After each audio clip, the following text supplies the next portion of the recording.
Hey, what's up? It's cute what if this side. Today we will be seeing, what if Deku was stuck in Island of Women's. Now before we move ahead with the fic, leave a like and subscribe to the channel for future what ifs like this. Far out in the great wide sea, the waves are rising a little high and the wind are blowing hard as a boat is rowing through the rash path as it goes up and down. A storm is hanging above the boat with some passengers including two young boys that are about to have the greatest adventure in their life. Damn I quote am so bored. A young boy yelled in frustration. Well, if one of them can try to calm down and not yell at something that makes him angry for whatever reason. Hey Kaken, please calm down, we'll be at the meet-up point soon, the other boy said nervously. The first boy is of average height, with ash blonde, spiky hair and sharp red eyes with some muscles. He wears a black sleeveless t-shirt with red color words that say die on the front, brown yellow shorts, and red shoes. This boy is Katsuki Bakugo, a hero in training. The second boy has green eyes, messy, dark green hair with black highlights and 4 symmetrical freckles underneath both cheeks, and also have some muscles despite being plain looking.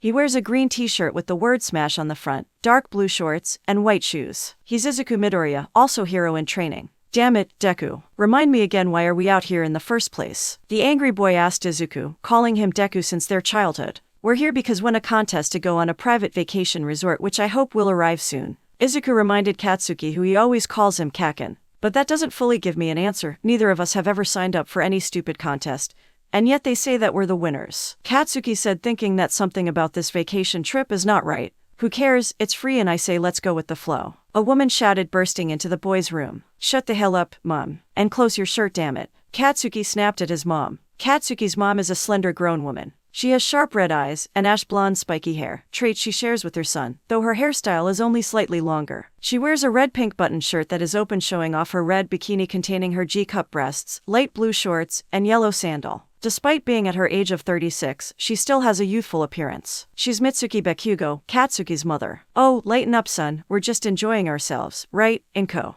Mitsuki smiled, pulling another woman in under her arm. This woman is a slim woman who has short green hair with a ponytail on the left and green eyes. She wears a beautiful white dress with some green leaves, palm trees, the top part covering most of her cup breasts, leaving a quarter top of her cleavage exposed, and green sandals on her feet. Easy, Mitsuki, you're always so full of energy like a teenager and excited about every little thing. Inko exclaimed and got out of Mitsuki's grip. Hey, come on, I'm just trying to make the most of this sea traveling before we get to this vacation island, Mitsuki said, sitting down on the bed with Katsuki. I still think something is up, Katsuki said, tusk that this vacation might be just a big scheme. Come on, kid, at least try to pretend you're happy to go on something exciting and free for once in your life. Mitsuki panted on Katsuki's head, making him feel irritated. I just hope nothing bad will happen while we're out here on the sea. Inko worried, knowing that something dangerous things may happen to them at any moment or so. Izuku looked out the window, staring at the waving tides and the dark clouds above them and the boat, thinking this vacation he and everyone are going to. And what Kaken said, he too believes that there's more to this vacation than meets the eyes. He also gets the weird feeling that something big is going to happen. He's not sure what it is, but he hopes that he'll prepare himself should the worst ever happen. But that doesn't mean they're friend, not for a long time. They used to be close friends when they were little kids, hanging out and playing together whenever their moms would visit each other or meet up at some places. They had a good friendship until one day Katsuki became furious at Izuku for some reason, and began to pick on, even giving him the nickname Deku just to make fun of him. Since then, they've been drifting apart from each other as their moms try to fix their friendship. Suddenly, a loud thunder roar and a lightning strike down near the boat on the water, making Izuku jump a bit, feeling a bit scared, but soon calm his mind and sigh in relief that nothing happened. Ha, scare of a little lightning, Deku, Katsuki mocked, earning him a smack on the head from his mom. Katsuki, behave yourself, Mitsuki scolded her son. Try giving yourself your own advice, Katsuki yelled. Both mother and son of the Bakugo then gets into an argument that the mother and son of the Midoriya feel pity that these two can get along in their own way. Izuku thought, smiling, that he gets to spend some more time with his mom. It has been years since his father had suddenly disappeared since he was very young. No one closest to him, like his family and friends, knew what happened to him. It almost like he vanished from the face of the earth. Inko has been tasked of raising Izuku alone, though she a bother to her, still loving her son to the very end, making sure Izuku has a great life when the time will come when Izuku will move on to pursue his own path. Izuku is really smart, being good in math and some other things, and has been taking martial art lesson to defend himself, and thought about helping others the best way he can, like the heroes in his favorite comic books, even if it means getting into very dangerous situations and risking his life to save others. In an ironic way, Katsuki loves his mom too, despite the two almost always fighting with each other for whatever they talk about. But they would never truly hate each other. They just love each other in their own way, even though it may not seem like it. ever since Katsuki's dad died in a car accident when he was 8. Mitsuki has been going through some rough times trying to get over her husband's death with some drinks, but knew that would just be wasting her life away, and try her best to raise their son on her own. Katsuki has the most temper whenever someone insults his mom like she's a stupid bitch or something worse. He would lash at them, giving them a painful lesson to never mess with his mom. Both boys would do the best they can to help their moms to have a great time together with them, and hoping to they enjoy their life as well for everything they've done for them over the years. Then suddenly, a lightning bolt strikes down at the boat, causing the whole scene to be white for a moment.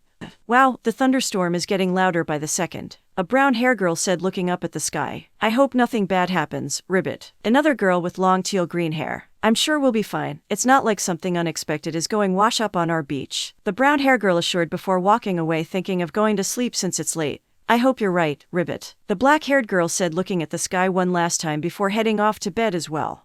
Izuku is seen groaning in his sleep while his body is rested on the shore of a beach, and some water washes up on him and backing away as a gentle breeze blew over the boy. Izuku finally begins to wake up as the first thing he sees is his mom resting near him. He got up, sitting on his rear and looking around, seeing as though they're the only ones here. What happened? Last I remember was, we were on the boat and... Izuku tried to remember, but his memoirs are a bit fuzzy to recall anything. Izuku also notices that Katsuki and his mom are nowhere near them, seem as though they must have gone separate from him and his mom somehow. I hope those two are okay. Izuku concerned, knowing they'll be okay, and went to wake up his mom. Mom, wake up. Izuku said, shaking his mom until she starts to wake up. Izuku, where are we? Inko asked, feeling a little pain in her head. I'm not quite sure, it looks like we're on a beach of some place. Izuku said. Well, what do we do now? If we're stranded, then I need a way out. Inko panicked, knew that something bad would happen, and it did. Calm down, Mom, I'm sure we're going to okay. First thing is that we need to find Kaken and Mrs. Bakugo. Izuku stated the first priority. Why, you're right, son, we have to stick together and we'll get through this. Inko agreed, though still scared a bit.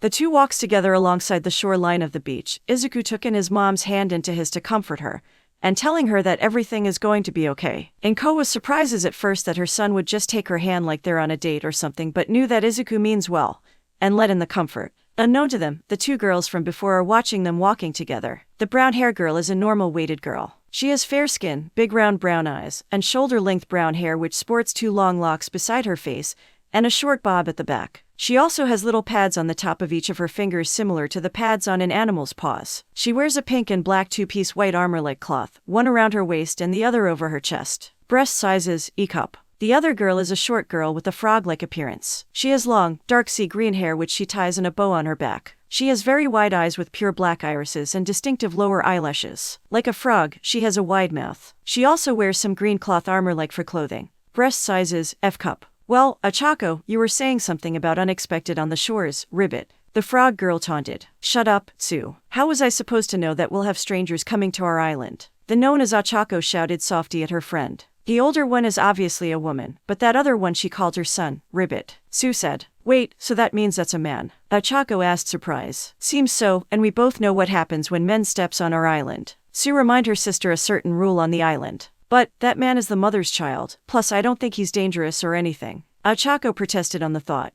We'll just have to see what our queen will think of this, Ribbit. Sue said. Achako sighed, knowing she's right. When I find the bastard, who left us in the middle of nowhere, I roast him alive. Katsuki threatened, exploding in anger while stomping through the beach. Leave some beating for me, I want feel his ugly face in my fist. Mitsuki growled. But first we have find Inko and Izuku. Mitsuki said, quickly changing her mood. Kitsuki took thinking of wanting to find the nerd but knew he couldn't go against his mom when she's worried for others. Unknown to them, two girls are watching them from behind the trees, being as quiet as they can. One girl's skin is tinted a pink color due to her acid quirk. Her eyes are dark with yellow irises. She has unruly, short pink hair with yellow horns protruding from her head. She wears an armor-like cloth in some shades of pink. Breast sizes, G-cup. The other girl is a petite, slender teenager. She has fair skin, triangular onyx eyes, and short purple hair with asymmetric bangs. Her most notable feature is her plug-like earlobes. She also wears black and purple armor-themed clothing. Breast sizes, BB cup. Wow, can you believe it? Not only do we have two strangers on our island, but one of them is a male child of the woman. A pink-skinned girl whispered, exciting. I don't know, Mina, they could be a threat, especially with that young man. The girl with weird-looking earlobes said. Oh, come on, Kyoka, loosen up.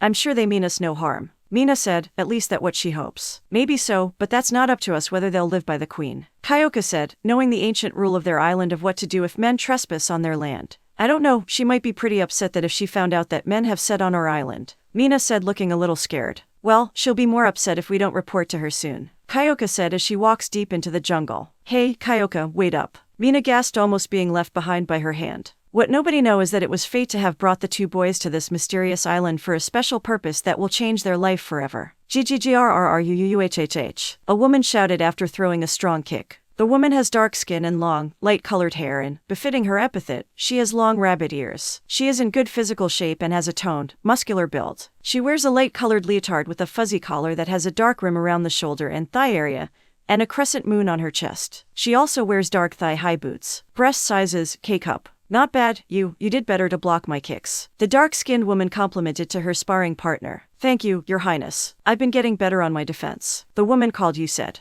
Yu is a voluptuous young woman who has purple eyes and long, voluminous, creamy blonde hair curled into 2 strands. She wears a composed of a purple and cream-colored skin-tight bodysuit, which is accented with orange stripes. The suit also has 3 peculiar orange diamond-shaped dots on the purple top that are located under her chest. She also wears a purple domino mask with horn-like protrusions on the sides. Breast sizes, G-cup. I thought I told you to call me by my name, Mirko. The dark woman sighed. Sorry, it's not easy addressing someone so causal who happens to be the queen of the Quirk Amazons. You stated before charging at Mirko. You went in for a straight punch as Mirko kicked the punch away and jump up to swing her other leg to kick you in the head as she barely dodges the strike with a slight hit. You jump back and runs around hoping to attack on her blind spots, but Mirko suddenly disappeared from Yu's sight and reappeared right above her with one leg ready to strike. Yu quickly turns around to see the incoming drop kick and raise an arm to block, even so she knew she'll need more than this. Just as Mirko's leg made contact to Yu's arm, it suddenly expanded its sizes along with her whole body growing large until she's about over 67 feet tall. Hee, I was wondering when you would use your quirk. Mirko chuckled, exciting that this is starting to get serious now. Even though we're just sparring, I can't help but not to hold back against our tribe's strongest warrior. Yu smirked. Yu throws down a punch as Mirko jumps towards it and kicked the giant fist away, forcing the giant woman to dangle a little, trying to keep herself in balance as she threw another punch at her, thinking she would be defenseless in the air. However, Mirko did not seem to worry seeing the attack coming. She flips forward and down kicked the fist below and starts running on the arm, heading for the head. You couldn't react in time because to Mirko's super speed and got kicked hard on the cheek, then used the giant's massive breasts to bounce higher above the head, knee kick her with such force that it made you fall back over, but you gather every strength in her body to counterattack. Titan Cliff you headbutted Mirko, who quickly clash it with her kick, creating a strong shockwave, and forces the two back as you fell on her back to the ground. Mirko lands on the ground with ease, dusting her knees clear. Wow, that almost caught me off guard there for a sec. Nick work. Mirko complimented on Yu's efforts. Thank you, Queen Mirko. Yu panted of exhaustion as her body begun to shrink back to normal size. Mirko offered her hand to Yu to help her up, which she gladly accepts and got back on her feet. Man, your kicks are so strong, I thought I was gonna be knockout, Yu said, rubbing her forehead. Then just as they were about to leave the training arena, another woman came in running like she's got something important that needed to report to Mirko. Queen Mirko, we got report from 4 of our young warriors, the woman shouted. She's a curvaceous woman with long black hair and blue eyes. Her outfit is similar to one of a traditional dominatrix. She wears a black breastless leotard over a white bodysuit, which emphasizes her breasts, body, and legs, along with translucent black thigh-high stockings and black knee boots. She has a small mask outlining her eyes, a handcuff on each wrist, and a utility belt around her hips. She sports a red domino mask. Breast sizes, GG cup. What is it, Nimiri? Mirko asked. We have intruders on the island. Nimiri answered. This causes Yu and Mirko to gasps. Intruders, from the outside world? Mirko asked, wanting to be sure. Yes, 2 pairs found 2 people washed up on the shores. Nimiri reported. I wish to speak to them about this, Mirko said as she walks away. They're waiting in the throne room, Nimiri mentioned. Mirko is seen sitting on the throne while the 4 girls Mina, Achako, Tsuyu, and Kyoka bowing on their knees. All right, tell me about the 4 people you found, Mirko said, serious, hoping that they aren't men. Your Highness, we confirmed that there are 2 older women and the 2 that are young men about our age, Mina reported, going first. They also happen to be related to each other, as the men called the women their mothers, Kyoka added. 2 mothers with their children on the island, at the same time no less. The other standing next to Mirko said. The woman, a woman with a blonde hair and few reptilian features such as slit pupils and sharp teeth. She wears a traditional, flowing kippah with scale motifs, a headband adorned with a claw-like accessory, and decorative wings on the back of her head. She also wears spiked earrings. Breast sizes, I cup. We also believe that seem to know each other when we overheard them talking, looking for others, Tsuyu mentioned. Now this is definitely strange, the woman said. What do you think, Ryuko? Mirko asked her trusty right-handed. From what I can, they appear to be normal people living out their everyday life until an unknown force brought them here unknowing of this island at all. Ryuko theorized. You mean that someone or something brought them here on purpose? Mina asked. Probably, though I'm not sure for what purpose for unforeseen situation, Ryuko said. Ochako kept quiet, still feeling worry about what may happen to the young boys and making the mothers sad because they have to follow the rules. Mirko noticed Ochako having a troubled worry look on her face. Something on your mind, young Ochako? Mirko asked, getting the brown-haired girl's attention. Oh, well, it's just that. Are you planning on killing the boys? Ochako asked. The three girls next to her knew what's on her mind. She's been known to be the most kind-hearted girls on the island as well as a great fighter. Though sometimes doubt about the rule if men were to find the island they would be killed, as the Quirk Amazon believe that men are dangerous to the world. Normally that would be case consider that men have stepped foot on sacred land. Mirko stated, making Ochako feel sad. But these young males are merely children with their mothers. I may let them go if they don't do anything to anger me. Mirko said. Ochako felt a little relief. Suddenly, Ryuko got a call on her earphone from one of the warriors perhaps. Queen Mirko, I just got word that one of the jungle cameras have spotted them. Ryuko informed. Put it on hologram screen. Mirko said as a large square hologram appears in the room showing two separate images of Izuku with Inko and Katsuki with Mitsuki, as they appear to be walking in the jungle. Hey, that's them. The ones we saw at the beach. Mina pointed, exciting. I can tell they're definitely related by blood with some traits, Mirko commented, seeing Izuku and Inko being of a snake, and Katsuki and Mitsuki yelling at each other. Well, they do look cute, especially the one with the green hair one. Mina blurted out as Kyoka rolls her eyes. I believe the best action we can do is bring them here and decide on what to do next, Ryuko suggested. Very well, we'll send out some warriors to get them once they meet each other, Mirko said as a map zoomed in under the footage. Hey, isn't that spot where the goddess Nana's temple is? Suyu asked, pointing at the rendezvous point. I'm getting the feeling that they are being guided there by the goddess herself, Mirko said, rubbing her chin. But what could goddess Nana want with them? Ryuko asked. I don't know, but it's something I'm going to find out myself, Mirko said as she got up from her throne and walked away to the door, thinking going in alone. Is it alright that I come too? Ochako asked, wanting to meet the green-haired boy out of her curiosity. If you want to, that's fine, just make sure to stay close to me, Mirko said, not looking back. Ochako nodded and ran after the queen, hoping there won't be any trouble for both sides. Izuku and Inko walked past some trees and vines, hoping that they found something up ahead already, as they're getting tired from all the couple of hours of walking, and sweating like a pig. How much longer are gonna walk? My feet are killing me, Inko complained. Don't worry, I'm sure we'll find something by now, Izuku exclaimed. Then he saw something that seems to look like a building or something similar. Hey, I think I see something. Izuku pointed and they made it out of the jungle to find a stone structure opening with a large temple. Wow, Izuku said. Hey, Deku, a familiar voice shouted. Izuku knew that one person calling him Deku quickly turns around to see Katsuki, and his mom coming out of the jungle too. Kaken, Miss Bakugo, you're alright. Izuku smiled, glad to see them in one piece. Duh, of course we're alright. You think some stupid jungle could take me down? Katsuki asked rhetorically. Hey Inko, doing okay? Mitsuki asked. Yes, thank you. So far, we haven't found any sign of people except you two, Inko informed. Yeah, us either. You think to at least find one person with something to help us, Mitsuki exclaimed. Well, there were people here from what I can tell of this temple here, Izuku stated, thinking this was man-made. If that's the case, then where the hell everybody, and where the hell is here anyway? Katsuki asked, frustrating. Is where you are need to be. A woman voice answered, echoing, making the four shock. Who said that? Inko asked, frightened. Hello, anyone here, please, we don't mean any harm, Izuku shouted. If you don't come out, I'll brag you out myself, Katsuki threatened. I have been waiting for you, Izuku Midoriya and Katsuki Bakugo, the woman said, suddenly appearing in front of the group near the temple. The woman is a well-built woman. She has a mole below her right cheek, and straight dark hair that hung just below her shoulders, which is kept styled in a partial bun with the rest of her hair down along with two strands framing her face, and has gray eyes. She wears a dark sleeveless bodysuit with a high collar, yellow gloves and white boots, a belt with an angular gold buckle, and a white cape. Breast sizes, K-cup. Whoa, who the hell are you? Mitsuki asked, surprises. Your sons have been brought here to fulfill their destiny to become new champions to save this world from a great evil that I defeated long ago is returning, the mysterious woman explained, which made the four more confused now. Hold on, what are you saying? What is this? Inko demanded. The mysterious woman didn't respond to Inko as she held out her hands and two shiny orbs appeared. One is light green with electric spark, and the other is red-orange. I will grant you boys great powers. They will be yours to wield as you please so that you can become heroes of the world, the mysterious woman said.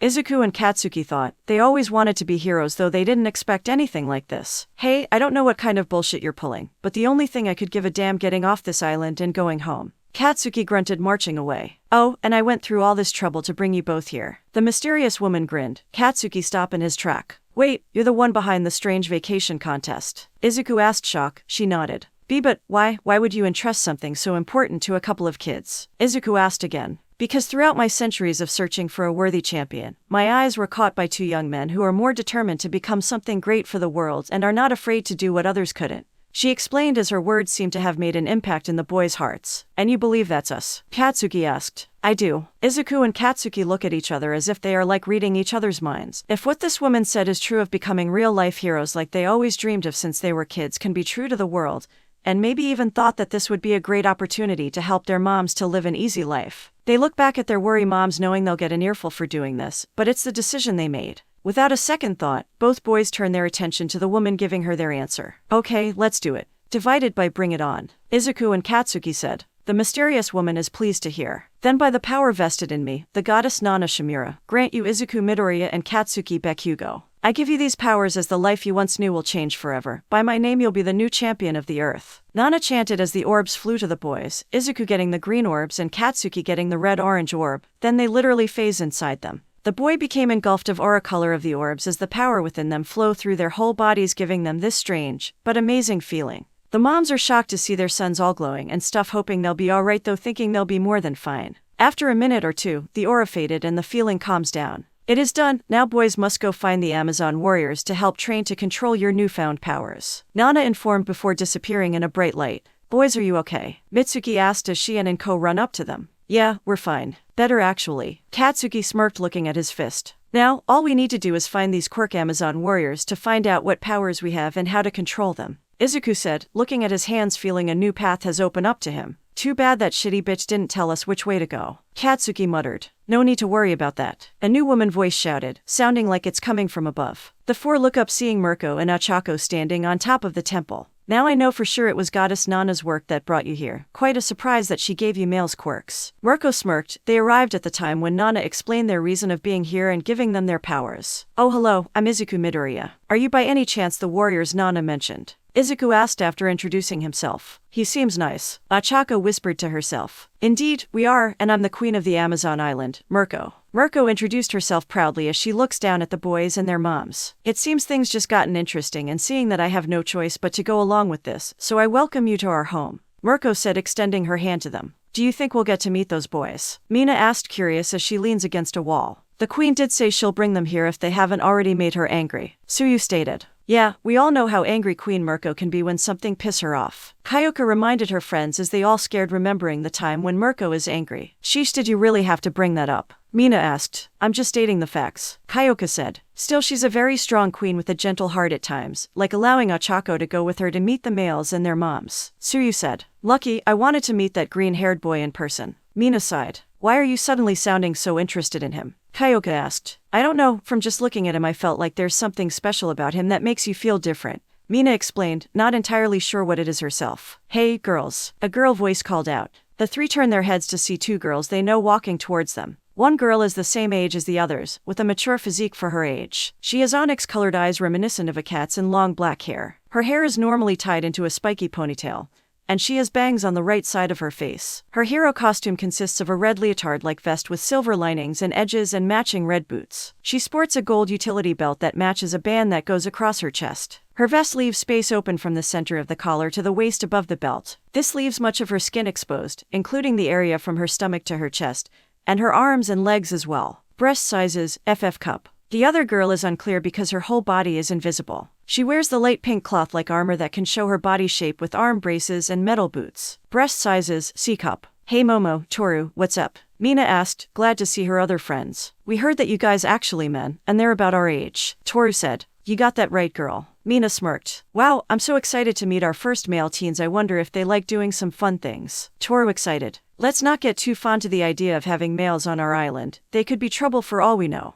Momo stated. Oh come on, I'm sure not all males are dangerous like in some of those classes. Mina said, hoping she's right. Well, at least one of them is. That one male with the pale blonde hair seems like he could snap at any moment. Kyoka pointed out. From the way I see it, he probably got that temper from his mom. Tsuyu recalled from the hologram screen earlier. Okay, so don't get on the angry mom and son. Got it. But what about the other male? Toru asked. Well, he seems a little scrammy with little muscles and scared like a little kid's, but he does have a kind heart, being more concerned for others than himself, Tsuyu described when she first saw Izuku. See Momo, there's nothing to worry about. It is almost like they were destined to come here, Mina said dramatically. Even so, I'm still going to keep an eye on them, Momo declared. She was always told that male can be more dangerous than they know and to never let your guard down around them. I'm sure once we get to know them, you'll see things differently, Mina proclaimed. Guys, you are not going to believe this, a girl shouted, suddenly appearing up from the ground, making the others jump a bit. The girl has short gray hair with a side bang that covers her left eye. She also has bags underneath her blue eyes and a small mouth with full lips. She wears a pale blue cloth like armor. Breast sizes, D-cup.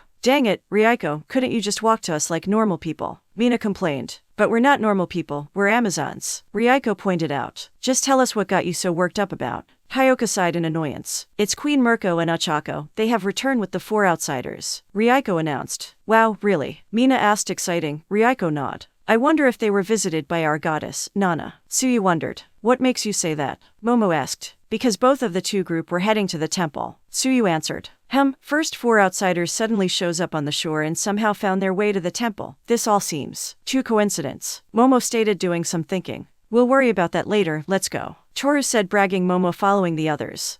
We now see Mirko and Ochako with the 2 boys and their mothers are standing on a large stage set up by one of her warriors with the power to control concert, as the other Amazon have gathered, seeing the 2 male boys with caution and curious looks on their faces. Izuku is very nervous as his whole body shakes like a leaf that's about to fall off from the tree, and Katsuki just glares at them. That their staring is irritating him and wants to beat them up, but Mistuki is making sure that he doesn't do anything stupid. The gathering, it's also being broadcasted live to other places on the island, to the Amazons who are at their homes or somewhere else, watching it on their TV or listening from their comm link. Oh wow, there sure are a lot of girls here. Izuku gulped, sweating a little. So, it's not something to get so worked up about, Katsuki said. How could you not? There are only females here and not a single guy at all, Inko said, nervous. Well, Mirko did say that this is an all-female society that the whole world doesn't know about. Kinda like this comic book I read once, Mistuki said calmly. Among the crowd, Mina and her friends arrived, standing on top of a small building, seeing the queen with Ochako and the outsiders on stage. Look, that's them, the one we told you about. Mina pointed at the boys. Wow, they look a little more than I imagine, Toru commented on her first sight on boys. They seem to be opposite of each other, like fire and ice, Momo commented, seeing Izuku being scared while Katsuki looks angry for some reason. That's what I thought too, those 2 being friends looks a little unbelievable, Tsuyu added. Back on the stage, Ochako looks around, seeing everyone on the island here and seeing her friends on a building as they wave at her, and she waves back. Queen Mirko, are you sure we should tell everyone about them? Ochako asked. No need to worry, if our goddess Nana trusts these boys, then I'm sure our people will follow, Mirko said, confidence. Mirko taps the microphone to test if it's working for a second, then spoke to her subjects. Sisters, thank you for gathering here on such short notice. For what you see are no tricks of any sort. These 2 young teens are in face men, Mirko announced, making all the girls gasp in shock that the queen would bring men to the city. Fear not, everyone, the women with them are their mothers, and these boys are more special than you think, Mikro said. Why is that, your highness? A young woman asked. Because they are brought here by our goddess Nana herself, Mirko mentioned, surprising everyone more. I know, it surprised me too when I witnessed the whole thing. Goddess Nana have also given them quirks too. The crowd gasped again. I still don't know what quirks are, Izuku whispered. You could say they're like your own superpowers, unlike you guys though, we were born with them, Ochako answered. Oh, that makes sense, Izuku said. For what powers do these boys have that I don't know? Which is why I'm going to help bring the powers they were given out by putting them in the Amazon Trail, Mirko announced loudly. WHAAT. Everyone shocked even more. The Amazon Trail, Mina gasped. Hold on, I'm not sure what that is, but doesn't it sound a little too dangerous? Inko asked, worry for her son. Well, how else are gonna find out what powers goddess Nana granted them by real life-threatening experience? Mirko smirked. That's too extreme, Inko cried. I agree here, if it's something that could get my son killed, then I'm holding you responsible, Mistuki said, angry. Well, it is the only way for outsiders like you to remain on the island, Mirko mentioned. What do you mean? Izuku asked. Izuku Midoriya, right. Even though the goddess may believe you 2 are worthy, but I wish to see that for myself. If you fail the trail, then you will be executed, Mirko explained. But Mirko, Ochako feared. Like hell that's going to happen. I'm going to pass that stupid trail and show you all who's the top dog. You got that, rabbit bitch, Katsuki badmouthed. All Amazon thought of Katsuki's insult. Mirko notices that Katsuki's hand were glowing a bit from the palm and heard tiny explosions with her ears. Mirko thought, looking at Izuku with curious look. What about you, Izuku? You wish to take the trail as well? Mirko asked. Izuku jumps from the question. I bet he's gonna chicken out. That guy is too scared to do anything dangerous. Kyoka claimed. Normally I would agree to that, but something tells me you're wrong. Tsuyu said. Kyoka looked confused of what her frog girlfriend said that. Izuku looked down at his hand, having some thoughts about this trail. He knew it didn't matter that if he takes the trail or not, the world will be in danger by this evil force Nana spoke about. This also reminds him of the time when he was little, wanting so badly to become a hero like the ones in the comic books, always saving the day and facing danger with a smile on their faces, and always risking their life so that others can live. That's the kind of hero he wants to be, and now he has been given a chance to become that hero, turning his dream into reality. I'll do it. I, Izuku Midoriya, will pass your trail and become a hero as a symbol of peace to the whole world, Izuku declared with strong determination in both his eyes and voice. Kyoka became shocked that the weak, scaredy kid she saw moments ago has got a sudden change in personality, as Tsuyu nodded her head, glad that she was right. Achako smiled at Izuku of his strong will. Oh, are you saying that you're going to be better than me, Deku? Katsuki asked, glaring. Achako thought, confused though, thinks Deku sounds like a cool name. Listen here, Deku, there's only one person who's going to number one, that's me. Got it. Katsuki proclaimed, getting close up to Izuku's face. Whoa, take it easy there, Kaken. We both been chosen to be heroes, but the green-haired boy's sentence was cut off when Katsuki grabs him by the collar. I don't give a damn what that god bitch says. My only goal is to become number one, and you will nothing but second place, Katsuki stated as his body glow of orange line. Wow, I'm impressed of that boy's spirit. Kinda reminds me of myself, Mirko admitted, everyone's sweat drops knowing that too well. Izuku felt scared as usually when it comes to Katsuki's anger, though he also admired that strong ambition of his, thinking he's always amazing, and wanted to be like him too. Even so, Kaken, you are one of the things I wanted to become, a hero, that ambition and never backing down. I'd always admired you for that. And this is why I'm going to surpass you, Izuku declared as his body emits small light green glow. Katsuki became shocked that Deku has suddenly gotten all brave and talking big in his face. He didn't like it one bit, but he doesn't entirely hates him for it, as he believes Deku can become strong, just not as strong as him. A little glad that the little scared nerd has finally grew a backbone from the look in his eyes. Alright, rabbit bitch, when's the trail? Katsuki asked. Trail will be in the morning. For now, get some rest, as you'll need it to face what we have in store for you too. Mirko smirked as the whole crowd, and probably the whole island, erupts of excitement to see what these boys are capable of. Well, it was nice knowing them, Kyoka said. You make it sound like they're not going to survive the Amazon trail, Mina said. It is the most dangerous and important thing on the island, for a young trainee to grow into strong warriors. Tsuyu reminded her friends how tough it is. And we all been through that, even with the quirks the goddess gave them. I doubt they'll make it, Kyoka stated, remembering how tough the trail she went through. Who knows, life is full of surprises, you know, Toru said as they all at the boys wondering they do got what it takes. Wow, you sure have nice rooms here, Izuku complimented as he and his mom and Ko are standing inside a large space room with some decors like they're at one of those big fancy hotels. Thanks, it is one of the rooms for high-ranking warriors and those in training like me, and others are allowed to live here on the Queen's behalf. Even though we never made contact with the outside world, we do try to keep it with all the changes that's been happening, Achako explained. So, how long has the Amazon been around exactly? Some of your culture I seen so far is a little mix of geek and Japan, Izuku asked, sitting on the bed, remembering all the sights he saw before coming here. He even notices some of the girls' names are Japanese. You have good eye notices the smallest things. I guess the tribe started about maybe an ancient geek before one of our ancestors went to Japan, then ended up here, Achako answered the best she could. Sorry, I have a hard time paying attention to Miss Midnight's history class, though I try not fall behind or else I will have to face her punishment. Achako shivered, remembering the erotic, scary look on Midnight's face as she goes a little pale. Midnight, that's an interesting name, Izuku commented. Well, it's not exactly her real name, it's Nimuri Kayama, but Midnight is her warrior name after she became an official Amazon warrior of the island, Achako explained. Wow, so it's like coming up with your own superhero name, Izuku said, thinking that the Amazons are like secret superheroes. Aw, thanks, I like to think that way too. I already became up with my own name that represent myself and my quirk, Achako said. I have been very curious about what your quirk is, if you don't mind, Izuku asked. Well, let's see. How should I show you? Achako looked around to find something to show her quirk as she got an idea while looking at Inko. Hey, Miss Midoriya, would you mind coming here for a second? Achako asked, gesturing the green-haired mom to come over. Huh, me? Inko pointed at herself to see if she heard that right. Don't worry, I promise it's safe, Achako assured. Oh, okay, if you say so, Inko said, and walked close to Achako as she touches her. Then before she knew it, Achako lifts Inko up and now floating in the air. What's happening? Inko panicked. Mom, you're flying, Izuku gasped. No, she's not exactly flying. It's more like I made her float because of my gravity quirk. Achako revealed the nature of her quirk. Wait, so you can control gravity? Izuku surprised. Well, it's not really like control gravity. I can make everything float by making them lose their gravitational pull,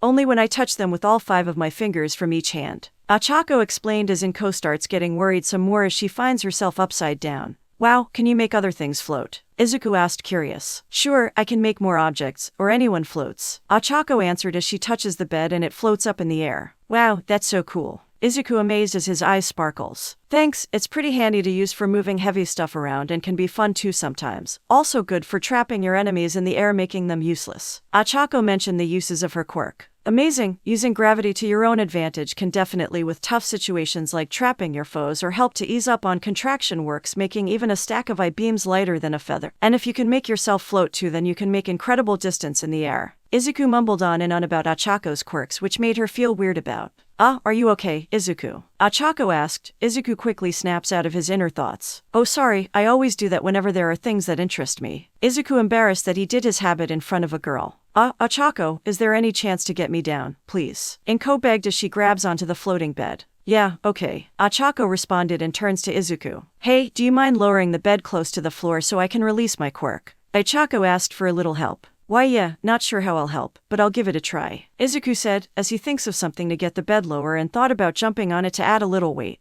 What he doesn't know is that when he bends his legs to jump, the veins in his legs starts glowing red and a little light green spark emits. Then when he made the jump for the bed, he suddenly burst up with a little shockwave behind going past the floating bed and his mom as he crashes into the ceiling on his back. Oh my goodness, Izuku, are you alright? Inko asked worry. Yeah, don't worry. I'm fine though I don't know exactly what happened. Izuku groaned before slowly getting off the ceiling and fall onto the bed, which lowers it a little. Whoa, that was an incredible jump. That must have your quirk. Ochako pointed out, but quickly felt herself being sick all of a sudden. Ochako thought as she presses her fingers together. Release, Ochako said, and the bed fell back down with a loud stump. I think I would prefer being on the ground from now on, Inko said nervously, also thinking about not taking a plane again. Hey, you alright, Ochako? Izuku noticed that the brown-haired girl isn't looking so hot. Izuku thought as he blushes, almost like he was thinking the girl was hot herself all of a sudden. Why yeah, no worries, it's just overusing my quirk too long can make me feel nausea, and sometimes vomiting if I push myself too hard.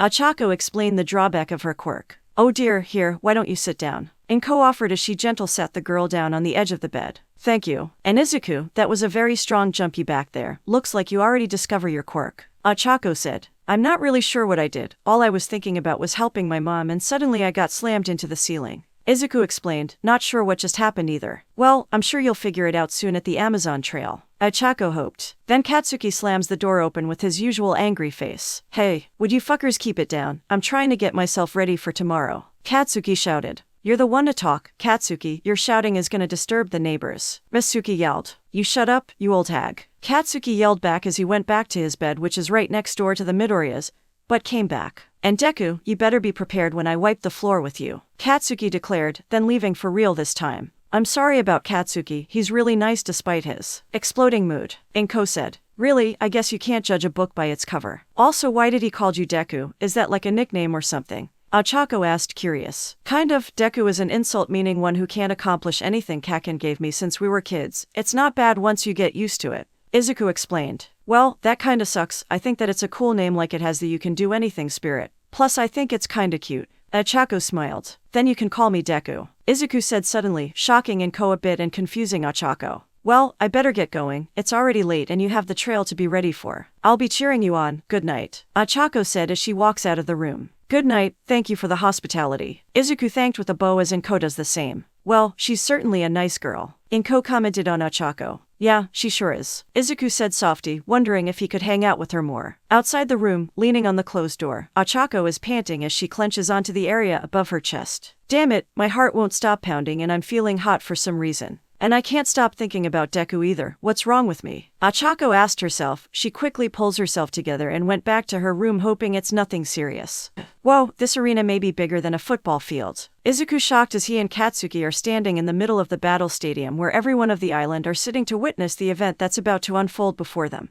They are also wearing some armor similar to the Amazons, but with armored pants and skirts. Forget the football field, this damn place could be as big as a city, Katsuki pointed out as there are also tall buildings like they really are inside a big city. Meanwhile up in the special sitting area, Inko and Mitsuki are looking down seeing the huge arena. Oh dear, I never expected they have something like this, Inko stated. These ladies sure don't hold back, huh? Mistuki smirked, looking at all the Amazon here just to see their sons. We Amazons always like to be prepared in case of the possibility of leaving the island facing danger in the outside world, Mirko mentioned as she sits on her throne. Are you sure it's alright for us to be here, Your Highness? I don't to intrude or anything. Inko worried. It's fine, you're my special guest here. Also, you don't have to address so formal, just call me Mirko. Mirko winked, causing Inko confusion a little. Even though she's the queen of the island and the strongest warrior too, she doesn't like being addressed formally since childhood. Ryuko explained. I see, you just bored of the whole royal thing and wants to have some fun. I can dig that. Mistuki said. Yes, finally, someone who understands me. Mirko cheered. Queen Mirko, I believe it's time to announce the trial. Ryuko reminded her queen. Yeah, just hand me the mic. Mirko brushed off and got the mic from Ryuko. Walking to the edge and turn on the mic. My Amazon sisters, are you ready for the excitement here today? Mirko asked and the crowd shouts exciting. Okay, as you all, we have ourselves the male to have quirk and we're gonna find out what they're capable of as they survive the Amazon trail. Mirko announced. When she says survive, I hope that it wouldn't mean we have to die. Deku said, nervously scared. What's wrong? You're not gonna chicken out after that big talk yesterday, are ya? Katsuki asked sarcastically. And no, of course not. I said I'll give it my all, that's exactly what I'm gonna do. Izuku said. Despite his legs shaking in fear, he still has the determination in his eyes. Katsuki thought grunted. Alright, now I'll explain how the trail will go. The two men blessed by the goddess Nana will split up in different directions and fight against monsters created by one of the wild pussycats, our very own Pixie Bob. Mirko introduced the woman standing on the other side of the stadium. Hello everyone, your favorite blue kitty is here to give you all a wild ride. Pixie Bob cheered as she does a little sexy pose. Pixie Bob has blue eyes and long blonde hair that's mostly combed back save for her bangs. She wears a light blue sleeveless, collared top decorated with 3 straps and a bell, a large ruffled skirt, a tail, an orange belt with pockets, a silver buckle resembling a cat paw with blue pads, large white cat gloves with retractable claws, boots with vertical stripes lined with white fur, and communication devices designed to resemble cat ears. She also has 2 purple dots on her cheeks and her costume also includes a tinted visor. Breast sizes, F-cup. Seriously, what kind of a dumb name is Pixie Bob? Katsuki asked. As you know, ladies, Pixie Bob's quirk is earth flow. This allows her to freely manipulate the earth for a variety of effects, like the creature I just mentioned. Mirko explained as Pixie Bob starts using her quirk to create rock creatures all over the stadium ground. And not only that, but we'll also fight against robots as well, and be careful because your enemies won't hold back or else you might die. Mirko warned with a smirk as robots are coming out from the ground. Now I'm really worried. Izuku gulped. The goal of the trail is to destroy all the enemies in 10 minutes, or just survive through the time limit. You can go either way, but you'll have to fight in order to survive. Mirko explained the rules of the trail. You boys will have to prove to us that Goddess Nana didn't make a mistake of letting you two on our island. Show us your strength, not just your strength, but also your strong spirit as well. Are you ready to face death and show us that you got what it takes? Mirko asked. Hell yeah, bring it on already. Katsuki shouted.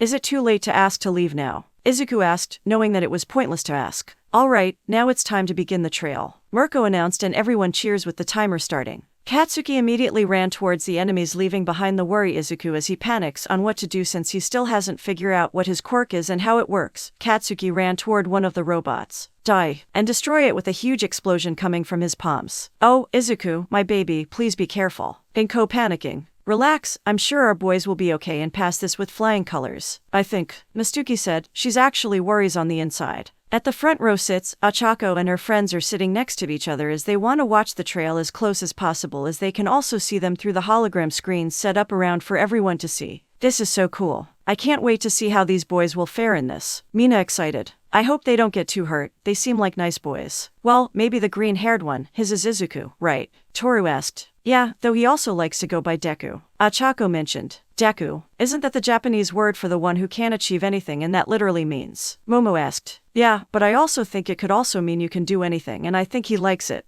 Achako said. The trail is pretty brutal, so that may not come back with most of their limbs attached. Tsuyu said bluntly. Well, maybe that Katsuki guy, but I don't think Izuku would last a minute here the way he is now. He's done for. Kyoka said, seeing Izuku running as he avoids the attacks from the robots and earth creatures. It's very surprising that Katsuki is using his quirk good, like he had experience fighting with it. Ryuko pointed out, seeing Katsuki destroying more robots and earth creatures. Oh wow, that kid is adapting fast, consider it's his first time with the quirk, not to mention a powerful one too. Pixie Bob commented on Katsuki's fights. Aren't you selling him out a little early? The trail has barely started. Mina pointed out, believing there is still a chance for Izuku. Huh. Hey guys, look. Toru pointed her gloves at what she's seeing. They see Izuku running from one of the robots and heading straight for one of the earth creatures with its claws out. Just as the robot was about to strike at the boy, he falls to his back, slides right under the earth creature, allowing it to be the target as the robot destroys the head, and the earth creature's claws shredding the front. All right, I got them both. Izuku smiled, glad that his plan worked. Amazing, he actually planned to have that robot and earth creature to attack each other under the intense pressure. Momo impressed of Izuku's quick thinking.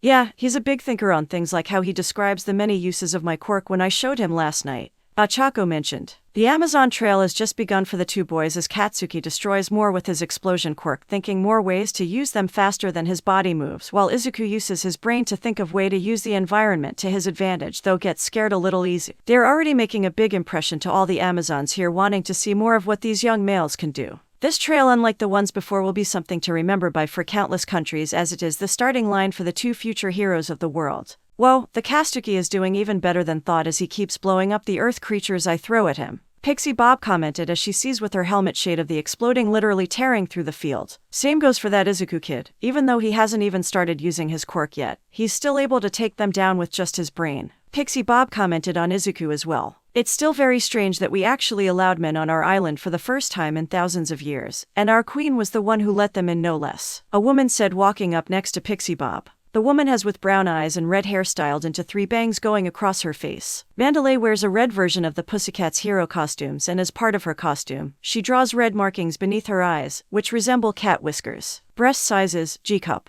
Hey Mandalay, I figured you'd be here since the whole island is watching this here or on TV in their home. Pixie Bob greeted her fellow wild pussycats, who is also the leader. Yeah, I guess when it comes to something like this you can't help but wanting to go see it yourself. Mandalay chuckled. And I got to say, those boys certainly are doing well against the trail so far. Mandalay commented. Yeah, apparently those two are best friends, though they act differently toward each other, like that Katsuki has some serious anger issues, and Izuku is really timid most of the time, but seeing them fighting the trial is amazing. Pixie Bob explained. Yeah, they sure are, and that Izuku boy sure is surviving the best he could.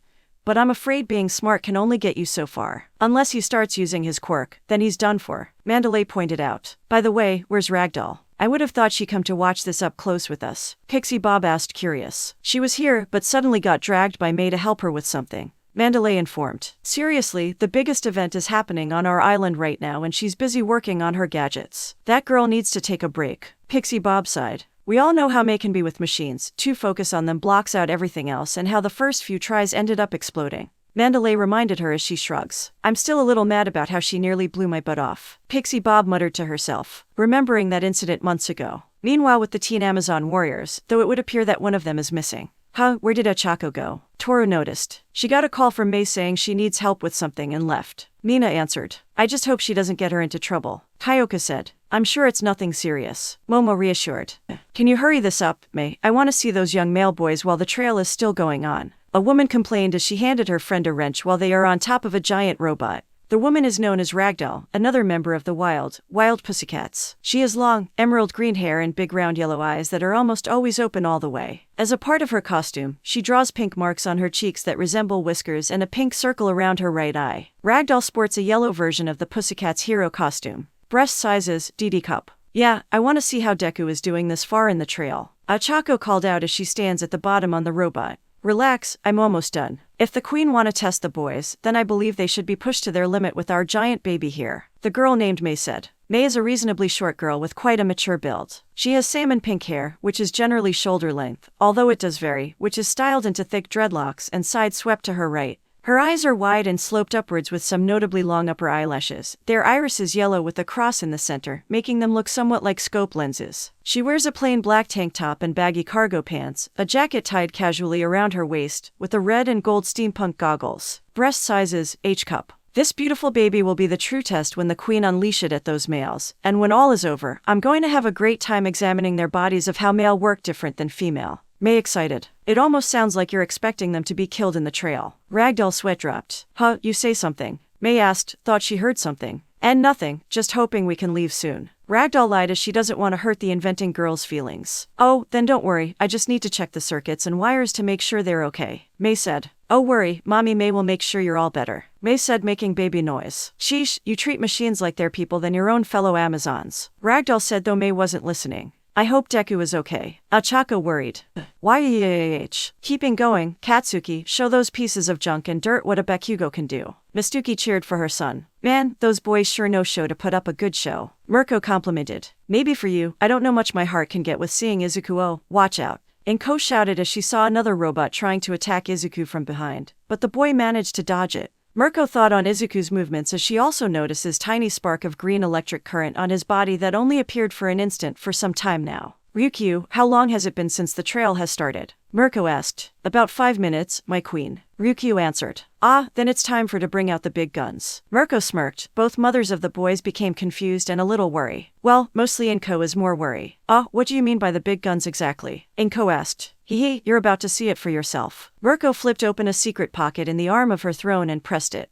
Okay, I'm finally done. May announced. Great, now let's get going. It's already halftime of the trail and the queen is gonna let this out at any second. Ragdoll warned. May brought out a gun-like object with a sucking cup at the end. She fires the cup on the robot with the rope attached to it. She wraps her arm around Ragdoll and they jump both off the robot with the rope helping them go down easy like when climbers do when they climb down mountains. May and Ragdoll got on the ground safely as the inventing Amazon girl pulls on her rope and unstuck the cup from the giant robot's head. Alright, now let's get going, May said before they start run. However, Achako stopped when she notices something on the floor and pick it up seeing it's a screwdriver. Huh, must be May's. Achako said. Achako. Ragdoll called out getting the brown hair girl's attention. What are you doing? We have to go now. Ragdoll said. Oh, coming. Achako replied as she was about to run to them, only to have her face slammed into a metal wall that just appeared in front of her. Oh, Achako winced. Oh no, it's already going up. Ragdoll panicked as the giant robot's platform is raising to the city arena above. Oh, that's not good. I probably shouldn't have taken that long to check on it,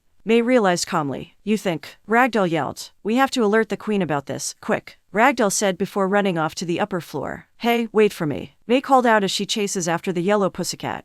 Both boys seem to be doing well with the trail so far, though Katsuki has destroyed more robots and earth creatures than Izuku has with little effort using the environment, though he mostly just run from them hoping to last long until time runs out. Alright boys, I hope you're ready for a big surprise that's coming for you. Mikro talked over the speakers. A big surprise. What does she mean by that? Izuku asked worry. Well, that's it, those boys are done for, Kyoka claimed. I almost forgotten about that. Guess we will see how the boys will react to the giant robot. Ribbit, Tsuyu said. Oh man, that's the scariest part of the test. I hate it when they do that, Mina complained. Calm down, Mina, we were able to defeat it when we took out Trail, Momo reminded. Yeah, but only because you shot it down with your cannon. The boys will have a harder time with that thing, Mina pointed out. They would always send the robot to attack anyone it sees. I was more scared that I would actually become a permanent ghost, Ryuko confessed. I was afraid the robot was gonna crush me, making me blood invisible on the street. Toru shaken of the thought from back then. I wonder this will scare the shit out of the Katsuki fellow. Acting almighty like that. Momo smirked. Shit, you got to be shitting me. Katsuki yelled as he sees the giant robot rising up from the ground. Oh no, I got to get out of here now. Achako panicked as she knows she'll be in big trouble for being in the arena during a trail. Once the metal walls went down, she quickly makes a break for it to the emergency exit. Izuku thought as he went pale. The giant robot throws down a mighty punch that caused an earthquake in the city arena, and the sits as the crowd felt the shaking and starts cheering for the giant robot, and wonder if the boys can handle something like that. The metal punch also caused a shockwave that blew away the dust of the ground in a big burst of steam for a few seconds. The giant robot looks around to find one of the boys and spotted the unfortunate Izuku, who was still there and became extremely scared. Izuku squealed in fear and tried his best to run away, except he's crawling on all four and barely move a few inches as he panics in his head, while Katsuki decided to keep his distance from the giant robot despite how much he wanted to fight that thing. He continues fighting the smaller robots and earth monsters that try to get in his way until he can think of a way to bring that thing down. In times like these, when one is facing danger, they began to show their true color, and that's when we see if these boys truly have what it takes that goddess Nana believed. Mirko said about how people start showing their true emotions when facing center things in life. It would seem Katsuki is still going to fight the smaller enemies while Izuku, I don't think he'll do very well. Ryukyu commented, sweat drop of seeing Izuku being pathetic right now. My baby. And Ko cried as she reaches for Izuku. Hey, don't worry, I'm sure everything will work out fine. I hope. Mitsuki gulped. Even the exploding temper mother is feeling scared when the giant robot appeared. Come on, Izuku, show me why you're one of Goddess Nana's two champion. Mirko whispered to herself. See, come on, Izuku, you got to pull your together and get up. Otherwise that big robot is gonna get you. Izuku talked to himself and slowly got on his 2 feet. Your Majesty, we have a big problem. Ragdoll alerted. Ochako is down there. May added. WHAT. The four women gasped. You mean Ochako is down there right now with the giant robot going after the boys? Ryukio asked, just as Izuku is about run for his life. Oh. Izuku stopped himself upon hearing the cry as it sounds familiar to him and hoped that it was just his imagination as he slowly turns his head back to where the giant robot. He gasps unexpectedly seeing Ochako inside the city arena probably by accident. What scares him more is that her right leg is stuck under some debris that was caused by the giant robot's fist. Damn it, I should have been more careful. Ochako groaned. Ochako. Mina, Momo, Kyoka, Tour, Ryuko, and Tsuyu all gasped, along with most of the other Amazons watching this. Izuku just stood there seeing Ochako being helpless as the robot is slowly approaching her as it might crush her under its wheeled foot. Then he remembers some of the words Ochako said to him last night, including his nickname Deku. I think it's a cool name, like it has the you can do anything spirit. Plus I think it's kinda cute. I'll be cheering you on, good night. Suddenly Izuku starts running toward the giant as his legs were moving on their own. Everyone who saw this became shocked, wondering what could that boy be planning besides trying to save Ochako from the giant robot. And Inko started having a panic attack. Then Izuku's leg starts to glow with red veins showing themselves glowing red, and almost in an instant he jumps toward the head of the giant robot, shocking Ochako. And most who barely saw him move from there. Hey, well, what do you know? It looks like that kid does have a hero spirit in him. Mirko smirked. Izuku pulled back his right and clutches his fist as it surges of his quirk, powering it, making it glow like with his legs before the jump, and shouted one word that came into his head. Smash! Izuku punched the giant robot so hard, it created a huge dent on its face, and the force pushed it back to fall backward with some explosion erupting from the inside too. All the Amazon warriors and trainees, the boys' mothers, heck even Katsuki, all became shocked of seeing Izuku defeating the giant robot that only few of the Amazons have been able to defeat through some struggles with only a single punch. Not even the Amazon Queen Mirko could pull off something like that, as it only took her a full minute. And she is very impressive. Izuku's feat. Yep, that kid definitely embodied what it means to be a hero, the importance of self-sacrifice, Mirko said proudly. Izuku is now in the air with a very bad broken arm that is all bruised up from the using the full power of his quirk. By the time he realizes what he did, he started falling and noticing both his legs broken too. Just when he thought he was about to paint the street with his blood. Damn it, Deku. Katsuki shouted, flying toward him by his explosion, though he does feel his arm in pain, probably the strain from using his quirk too much during the trail. Kaken. Izuku surprised. You always do something stupid that puts you in danger like this. That pisses me off about you. Katsuki snarled and grabbed hold of Izuku as they made a safe landing with a little explosion. Deku, are you okay? Ochako asked as she walked to him, limping a little. Why yeah, I'm okay, but what about you? You're not hurt anywhere? Izuku asked, worrying about her more than himself. I'm okay, my ankle just hurt a little from under those rocks. Ochako answered. That was pretty stupid, almost dying by coming here. Katsuki mocked. Hey, I didn't choose to be here, it was an accident, I swear. Ochako embarrassed while trying to explain. Time's up. Mirko announced the end of the trail. You two have fought valiantly and one have put himself in danger to have one of our own. Seeing this heroic spirit inside each of you, I have declared that both of you passed the Amazon trail. Mirko announced and the whole audience cheers. Wow, you did it, Deku. You passed. Ochako smiled. Oh, you too, Katsuki. As if I need anyone's approval. Katsuki grunted, looking away. Wow, the only word Izuku can say before going unconscious. Izuku is seen sitting on the edge of his bed, stretching out his arms and looking out the window, seeing the sun rising, seeing that it's morning. And that it's been 2 days since the Amazon trail. He looked down at his right arm, still remembering the extreme pain of using his new power on that giant robot. And the big jump he made with his legs too. The power he felt was way more than he can imagine, like he summoned the strength of 1,000 strongest men in the world. The power was great, but it would seem the power is way too much for his body to handle, and no, he'll need to train his body to control the power. Well, Queen Mirko said she and some other Amazon, they'll be training me and Kaken to use our quirks. I just hope there won't be any robots or rock monsters, Izuku said. Izuku, are you up? Inko called out from outside of his room. Yeah, Mom. Izuku replied. Oh good, the nice old nurse is here to see you if you're okay. Inko walked into the room with the old nurse. The nurse is a short, elderly woman with gray hair styled into a netted bun, a large syringe poking diagonally out of it to the left. She has a notably small nose and eyes which are usually drawn as 2 little dashes, and a long mouth with defined nasolabial folds. She wears a doctor's lab coat and a dress with yellow and red vest-like designs on either side, 2 yellow buttons, and a belt with a pink R-shaped buckle. She wears pink boots and has a helmet around the sides of her head, a purple-tinted visor joining it over her eyes. In addition, she walks with a cane designed like a syringe that she can also use for healing the injured. Hello, how are you doing? The old nurse asked. I'm fine, you're recovery girl, right? Izuku recalled. My real name is Chiyo Shuzenji, but yes, that's me. Recovery girl said.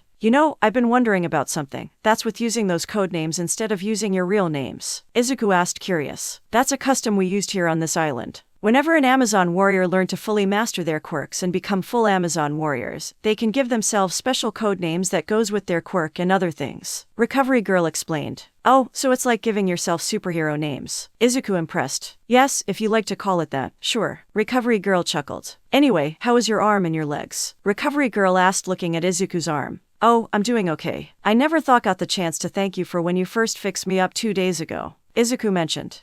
Ugh, I never thought my quirk would be so painful. Izuku groaned as he lay on a hospital bed with Ochako by his side. Don't worry, Deku, the island's special nurse will come heal you up. Ochako comforted. Still, I managed to pass the Amazon Trail and all that's left is to train hard into mastering this power, so I won't end up like this again. Izuku stated. That's the spirit. But I should warn you, the training we do here are very, very hard and you may end up finding yourself in living hell. I speak from experience, but the important thing is to never give up. Ochako explained. Thanks for the encouragement, Ochako. I'm glad to meet a great friend like you. Izuku smiled, which made Ochako blush. Ochako thought as her cheeks blush. Ochako, I brought Recovery Girl. Tsuyu said, entering the medical room. Oh, that's great. Send her in, Ochako said. Soon, Recovery Girl enters the room walking up to Izuku. My, I've seen other overusing their quirks to damage themselves, but never have I seen something this bad on one such as yourself. I'm still surprised that a male was able to get one in the first place. Recovery Girl commented. Yeah, I guess I'm still processing all this too, so you can heal me from this, Izuku asked. Recovery Girl answered by puking out her lips, and it stretches all the way to his damaged arm, even though it may seem gross to Izuku's shock. Whoa, what was that? Izuku asked. That's how I use my healing quirk. Look, I'm saving you months of recovering. Recovery Girl pointed at Izuku's body glowing light green as his damaged arm and legs are healing faster in seconds,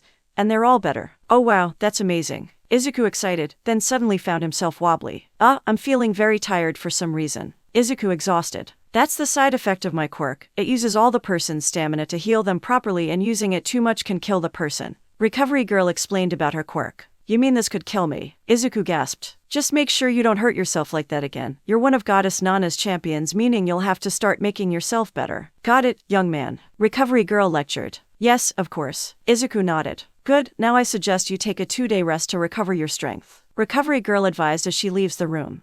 I'm really grateful for what you've done to me, thank you. Izuku bowed to Recovery Girl. There's no need for that. I may be old now, I'm still an Amazon warrior, and I've always liked to help those who hurt the best I could. Recovery Girl said. Oh yeah, did you also check on Kaken? Izuku asked, wondering who Katsuki is doing. That exploding boy. He's fine, the muscles in his arms were strained from using his quirk so many times during the trail. Nothing serious though. Recovery Girl answered. Thank goodness. Izuku sighed in relief. Now, you better get ready because your training for the queen begins in 1 hour. Recovery Girl informed. Oh, some women came by to drop off a training armor for you on the bed. Inko pointed at the training armor. Well, that was nice of them. Okay, gotta get ready, Izuku said.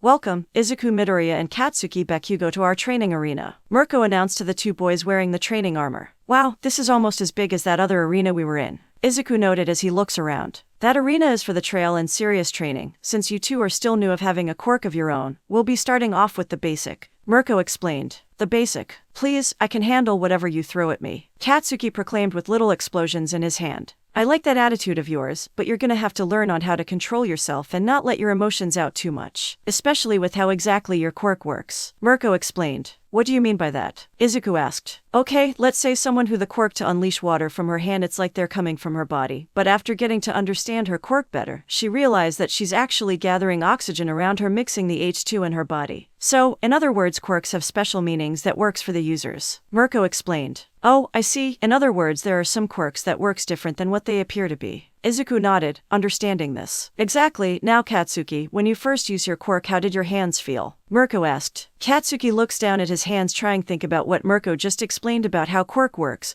and all. I think it's sweat, Katsuki said. Sweat? Mirko confused. Yeah, whenever I wanted to use my explosions, I feel my hand started to sweat, which I'm starting to realize that sweating my palm is the source of my power, Katsuki explained. I see, so the more sweats you make, the more powerful your explosions will become. Very interesting, Mirko said. Now Izuku, I'm sure you know how your quirk felt when you punched that robot and broke yourself pretty badly, Mirko mentioned. Yeah, this power is a lot stronger than any of us could ever imagine, and I need to learn how to control its full power, Izuku stated. Glad you understand, and I'm sure you understand that you'll need to train your body. Until then, you'll only have to use a small percent of that power, Mirko advised. So, how much power can I use? Izuku asked.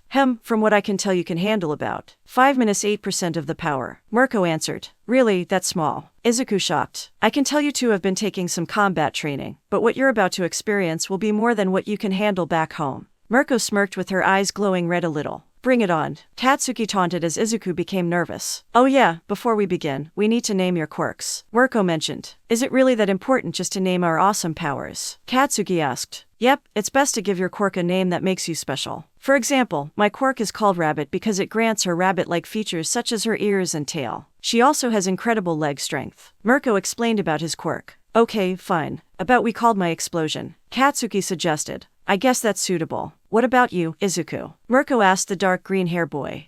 This power feels like it has the power of other strong warriors all wrapped in one. So, I believe this power will be called One for All. Izuku determined. Mirko thought. Okay, now the first thing we're gonna do is make you boys around a whole lap in their arena about 6 times. Mirko mentioned. 6 laps, but this arena is like 5 miles long. Izuku pointed out. Exactly, and you two better hope you can outrun her. Mirko gestured toward Yuzu walking toward them. Ready to help train them, Your Majesty. You saluted. And what exactly can this bitch do? Katsuki asked uninterested of this woman. Yu smirks at Katsuki as she decides to show him what she can do by growing into her giant form about 67 feet tall. This got the boys pale, and their jaws drop of shock. This is exactly what I can do, Yu said. She is known as Mount Lady, as you can see by her giant size and all. Mirko mentioned and Izuku realized something. Wait, when you said that we have to outrun her, does that mean? Izuku paused as he is becoming scared of what's going to happen next. That's right, you have outrun her while she tries to stomp you both under her big feet. Mirko revealed the purpose of the running training.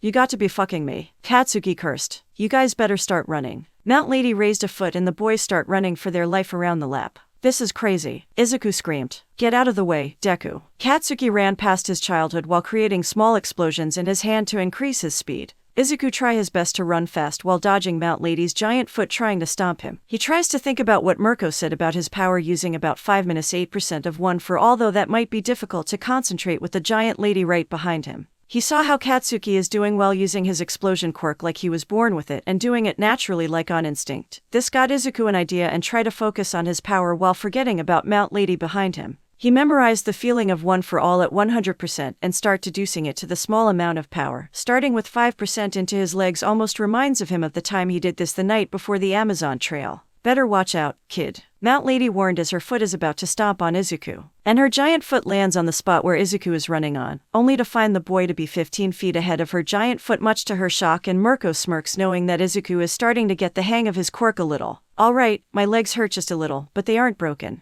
This is great. Izuku cheered of his first success, then that ends shortly after finding himself flying too fast straight to Katsuki.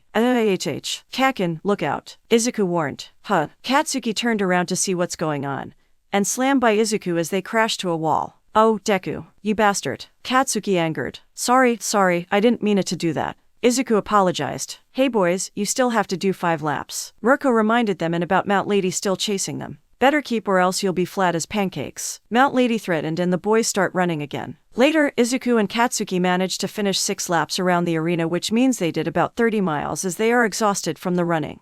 And Izuku laying on the ground. That was good boys, you survived the first part of today's exercise. Mirko commented. Great, both boys exclaimed. The next workout they did is push-ups, about 300 totally, with the Amazon Queen herself putting her muscle legs on their backs to make the push-ups difficult for them to go up even though she's going easy on them. The level of strength she's using right now is still heavy for the boys as they only got to 90. Next workout, Mirko is having the boys push stone blocks about their sizes around the arena 3 times as Katsuki uses his explosion power to push the block little by little while Izuku is using the 5% of his power like before except on his arms to push the stone block. I see, so this your idea of giving the boys the basic training exercise. Recovery Girl walked next to Mirko as she watches the boys work hard. I say it's working pretty well. The boys seem to be doing okay so far and are slowly getting used to their quirks too. Mirko pointed out. I can see that, but I'm a little worried like that Katsuki kid with his temper. Recovery Girl said. You stupid rock of a bitch. I'm gonna push to the ends of the ear if I have to. Katsuki shouted in rage. And then there's Izuku, he thinks too much and may overstrain himself if not careful. Recovery Girl added, looking at Izuku panting a bit.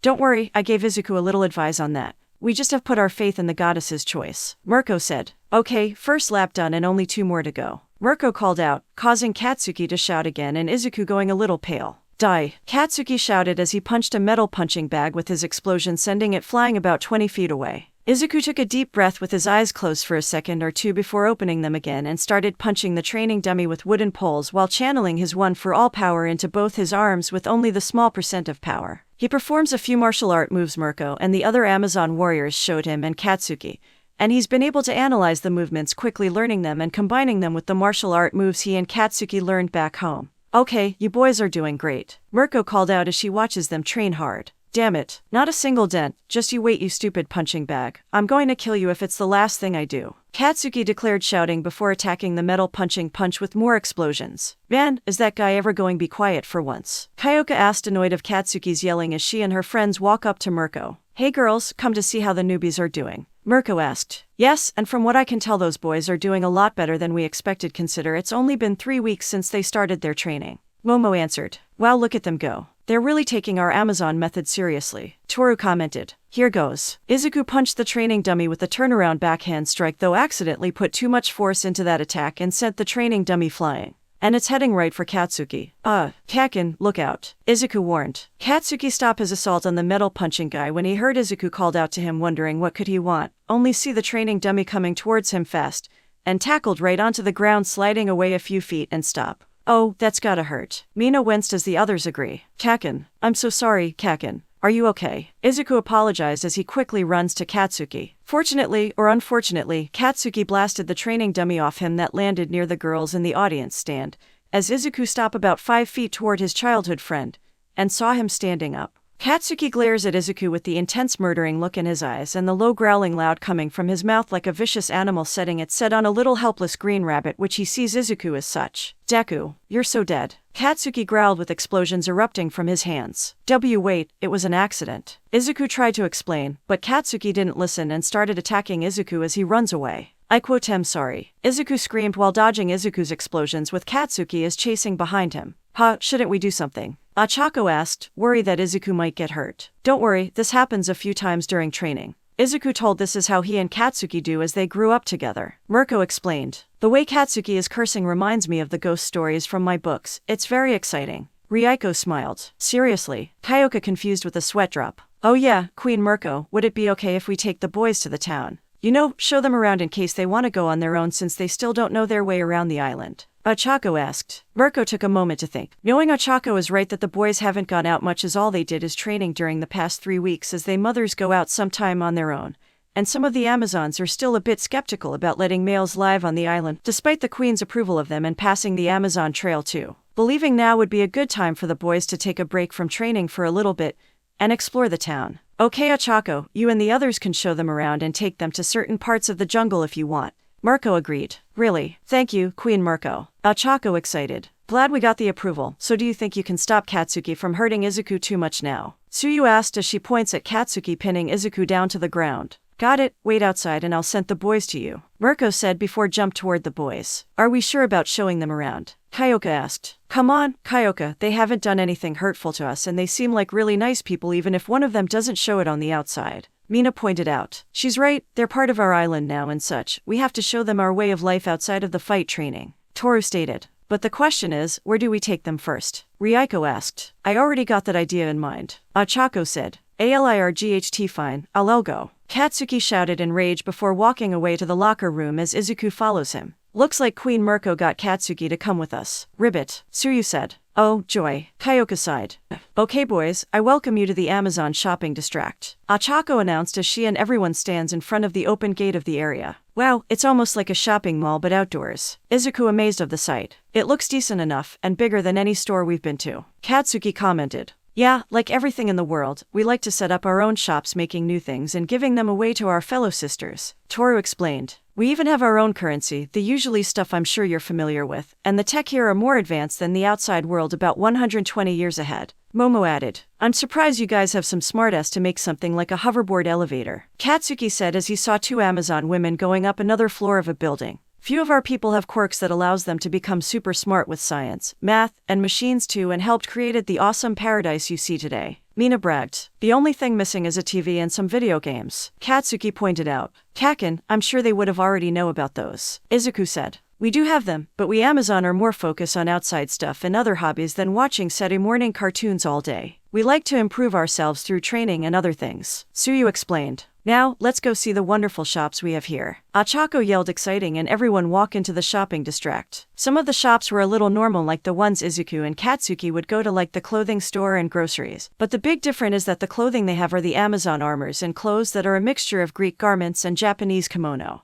The food they have here are much bigger than normal like some fruits and vegetables being 5 feet big or bigger as Izuku mumbles that kind of growth can help feed more people than the average, and may even solve most of the world's hunger including feeding the poor. They even got to ride the hoverboard elevator to go 1 floor up and much to Katsuki's excitement, they visited the weapons shop where they see swords, spears, shields, and any other weapons some can imagine, including some unique ones. Hey girls, what can I get you? Mei asked as she pops out between the spears spooking Izuku a bit. Hey Mei, we're just showing the boys around the island a bit, Ochako mentioned. I can see that. Have you boys found anything interesting here? Mei asked as she leans closer to Izuku and pressing her breasts on his chest making him blush like crazy. I'm not sure, I haven't given much thought about equipping myself with a weapon, Izuku said nervous while trying not to look at Mei's breasts. I want a fucking dangerous sword, but I also want something else that can work with my explosion quirk, Katsuki said as he examines a sword. If there's you want that's not in this shop then I can make them in a snap, Mei proclaimed. Whoa, you can make weapons? Izuku asked shocked. Mei here is one of the greatest blacksmiths on the island. In fact, 10% of the weapons in this shop is made by Mei, Momo explained. Wow, that's amazing. I bet you have quirk that allows you to make these weapons, Izuku impressed. Nope, I have no such quirk, Mei said. Izuku comically dropped to the floor. My quirk is called Zoom. It grants me eyesight that can zoom far away, allowing her to clearly see distant people and objects. By focusing my eyes into a particular spot, I can see everything up to 5 kilometers, Mei explained.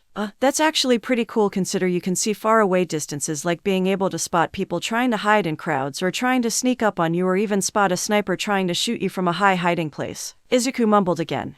Does he always do that? Kyoka asked Katsuki. Yeah, Deku has always been a smartass whenever something interest comes to him and the mumbling he does is how show instantly no other ways some things can be used for. Though it's fucking annoying when he does that. Katsuki sighed as he explains Izuku's mumbling habit. Hey, Izuku. Ochako tapped Izuku's shoulder to get his attention. Oh, I'm sorry, I was bothering you with my mumbling, Izuku embarrassed. No, it was actually pretty cool that way you described my quirk to be used for other things, Mei complimented as her cheeks blushing a bit. Hey Mei, you here today? A girl asked walking in. Oh, hello Itsuka, what can I do for you today? Mei greeted. The girl named Itsuka has teal eyes and long, ginger hair that is always worn tied into a high ponytail on the left side of her head. Her bangs are split into 3 clumps around her eyes. Some of her hair sticks up in large tufts on the top of her head. Her Amazon armor is turquoise on the top part and dark blue skirt. Breast sizes, FF cup. One of the joints in the expand shield broke as it'll open halfway, Itsuka explained as she demonstrates the broken shield. Oh no, one of my babies is hurt, Mei gasped. Babies? Izuku and Katsuki confused. That's what she called every gadget she makes, almost like she gave birth to them, which really creepy. Ochako explained. Oh dear, 2 of the gears have cracks. That's not good, I'll go in the back to check, Mei said and left to get the replacement gears. Oh, I didn't realize you 2 boys were here. Itsuka noticed them. Seriously, we're standing right here, Katsuki yelled. If I remember your names right, you're Katsuki Bakugo and Izuku Midoriya, right? Itsuka asked, wanting to make sure she got them right. Yep, that's us. Nice to meet you. Izuku nodded. Cool, I'm Itsuka Kendo. Itsuka introduced herself. We're showing these boys around, so they know where to go whenever they're not training with the queen and all, Ochako explained. I see, have you taken them to the jungle yet? Itsuka asked. No, I think we thought of that yet, Toru answered. Then how about we take them there, I'm sure it'll be okay, Itsuka suggested. Well, we've only seen little of the jungle before arriving at Goddess Nana's temple, Izuku mentioned. Sure, whatever, Katsuki shrugged. Great. Hey Mei, we're going to the jungle. I'll come back for the shield later, Itsuka said to Mei who came back from the back room. Okay, you guys have a great time. And try not to get eaten. Mei waved goodbye to them. What did she mean by that? Izuku asked scared a little. Don't worry about it, you know how jungle have wild animals here, but we can take care of ourselves no problem, Ochako assured. Wow, this part seems more beautiful than what Mom and I saw. Izuku admired the peaceful scenery of the jungle as he and Katsuki follow the girls. Yeah, sometimes we like to through here to relax and have a little fun from all the training, Mina explained, including swinging on vines. Katsuki asked as he looks up staring at the vines hanging around. Vine swinging, it's lots of fun like our own transportation, Toru giggled. Well, in that case, Katsuki smirked. Before anyone could ask, Katsuki used his explosion to blast himself high on one of the tree branches and grab himself a vine. Hey, warn us about you do that. Kyoka yelled, but Katsuki ignored her. Katsuki cleared his throat a bit and started swinging on the vine while doing the famous Tarzan yelling as he grabs another vine to swing on, getting further away from the others. Wow, he's a naturally. Ryuko commented. Yeah, Kaken has always liked to do things. Whoa, your hands are big. Izuku gasped upon seeing Itsuka's hands being bigger than before. They are, this my quirk, big fist. As the name implies, I can make my hands bigger for stronger attacks and I can move them like they were still small. Itsuka explained about her quirk. Hey guys, we better go after Katsuki before we lose him. Ochako pointed out. Good idea, let's go. Izuku said before he and the girls run after Katsuki. They after chasing Katsuki, making sure they don't lose sight of him as he continues swinging from vine to vine. Izuku thought of an idea to get to Katsuki, and Itsuka would be a big help, but before he can rely his plan to her, he suddenly fell into water of a swallow pool, and Katsuki came down using his explosions to slow him down for landing. Hey Deku, if you wanted to go swimming, you could have just said so, Katsuki said, and Izuku pulls himself out. Deku. Itsuka confused until Ochako explained to her that it's a nickname for Izuku. Cool, you found the old jungle pool. Mina said. Jungle pool? Izuku asked as he got himself out. This is where we and the other Amazons come to relax and feel the natural water soak all the stress away. We also come here to take a bath whenever the showers aren't working right, Tsuyu explained. Do you guys also take shit behind the trees too? Katsuki asked out of the blue. Don't ask such questions like that, you idiot. Kyoka snapped and launched her earlobes at Katsuki. He dodges them as they stab a tree and explodes into craters. Wow, her earlobes damaged that tree. Izuku shocked. Yep, that's Kyoka's earphone jack quirk. She plugs them in objects or a person to channel the sound of her heartbeat into it in the form of a violent vibration attack. She can stretch her earlobes several meters. This quirk also allows her to hear minuscule sounds and vibrations from her surroundings. Momo explained. Wow, so many amazing powers, each special to each person. Izuku admired with sparkling stars in his eyes. He's easy to impress. Itsuka whispered to Ochako as she giggles while Kyoka still tried to stab Katsuki with her earlobes and he just dodged them. Far off on the Amazon island, deep within the dark part of the jungle, there lays a giant gate that looks old but still strong enough to withstand a skyscraper-size explosion or two. Then suddenly something bang against the gate from the inside with a loud growling sound. Kyoka is seen sitting on top of her house tuning her guitar as she decided to work on a new song, though the idea hasn't actually come to her yet. But sometimes the inspiration of a song comes to her in an unexpected way or two and the idea hits her. Okay, now let's start with a little basic tone, Kyoka said to herself as she strung her guitar. However, just after 3-5 seconds of starting to play her guitar, a very loud explosion sound making the rock music-loving girl jump in scares, and holding her guitar as she looks around until she spotted an huge explosion blast firing upward toward the sky. What the fuck is going on? Kyoka wondered what that explosion is about, though deep down she already knew the answer but decided to check it up anyway. She goes to the edge of her house and groans of annoyance upon seeing a certain exploding angry boy just about 20 feet close to her home. Katsuki is dripping half of his arm into a barrel of boiling water, screaming in pain a little, and lung them up toward the sky, and releasing a huge explosion blast for a couple of seconds or so before putting them back into the boiling water to repeat this again. You have got to be. Kyoka growled in rage and jumps down from the rooftop, then marched toward Katsuki. The shockwave were strong, making it difficult for Kyoka to get in close to him, but she has been trained as an Amazon to withstand anyway, including powerful shockwaves, even though she mostly fight in long range with her earphone jack to unleash strong sound waves of her heartbeat. She keeps on dash faster toward Katsuki the moment he put his hand back in the boiling water to give him a piece of his mind. Hey, Kyoka shouted, getting his attention. Huh? What the fuck do you want? Katsuki asked. I should be asking you that. Why are you releasing explosions nearby house? Kyoka demanded and pointed at her house. I thought you live in the music at the shopping area, Katsuki assumed. Hey, I love music, but I'm not that obsessed to live in a store. Now answer the question. Kyoka angered. I'm just here for training on my own because the rabbit queen bitch had to go to an important meeting of whatever. Katsuki answered. But did you have to train here of all places? This like my backyard and all. Couldn't you do it at the training stadium? Kyoka asked. Shut up, I can train wherever I want because I'm the top dog of you old school cavewomen. Katsuki yelled. Cavewomen, where did you get that kind of idea? From all the rocks that fell on your head. Kyoka mocked.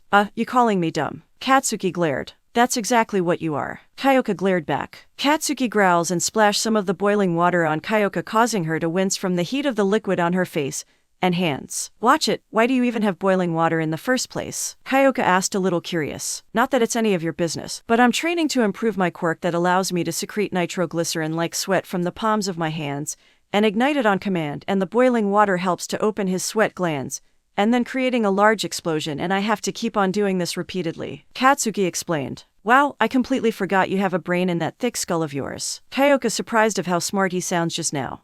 Guess you little fighters forgotten about never judging a book by its cover. Katsuki huffed and went back to his training, but before he could drip his hand into the boiling water. By the way, do you live here with someone? Katsuki wondered. Yeah, me and my mom. Kyoka answered. Oh, I met this woman who has the same weird ears just like yours saying I can hear as much as I want. Katsuki mentioned. Kyoka thought confused at first until literally 5 seconds later that she realizes who this woman is. Wait, that was my mom. Kyoka gasped. Really? I didn't think she was your mom because she has bigger boobs than your puny ones. Katsuki pointed at Kyoka making her gasp and covering her chest with her arms. Shut up, she's my mom because we have the same hair color and quirk. How could you not notice that? Kyoka asked, blushing of embarrassment and anger. She also wears glasses, so I thought she's a nerd. Katsuki mentioned. She wears them because her eyesight is a little bad. Kyoka added. And she did look a little hotter than you. Katsuki shrugged. Shut up, that's my mom you're talking about. Kyoka snapped. Oh, Kyoka, I thought you would be up on the rooftop playing your guitar. A woman said walking up to them. Mom. Kyoka shocked. The woman is Kyoka's mom named Mika Gyro. Mika has short, dark purple hair with bangs falling to the right side of her face and wears glasses over her purple eyes. Like her daughter, Mika has plug-like earlobes. She wears pale light purple cloth over her body with a purple shoulder pad on her right one and white music note at the bottom on the left. Breast sizes, E-cup. Mom, did you really let this exploding freak to train very close to our house? Kyoka asked. Now Kyoka, you should show some respect to our hero of the world. Even though his behavior is that of a brutal beast, he still shows great promise. So, I don't see the problem of him training here. Mika explained. But Mom, his training is going to mess up with my music practice and I might not able to make some new music too. Kyoka complained. Then why don't you go somewhere else and go play your lullaby? Katsuki suggested in a mocking tone.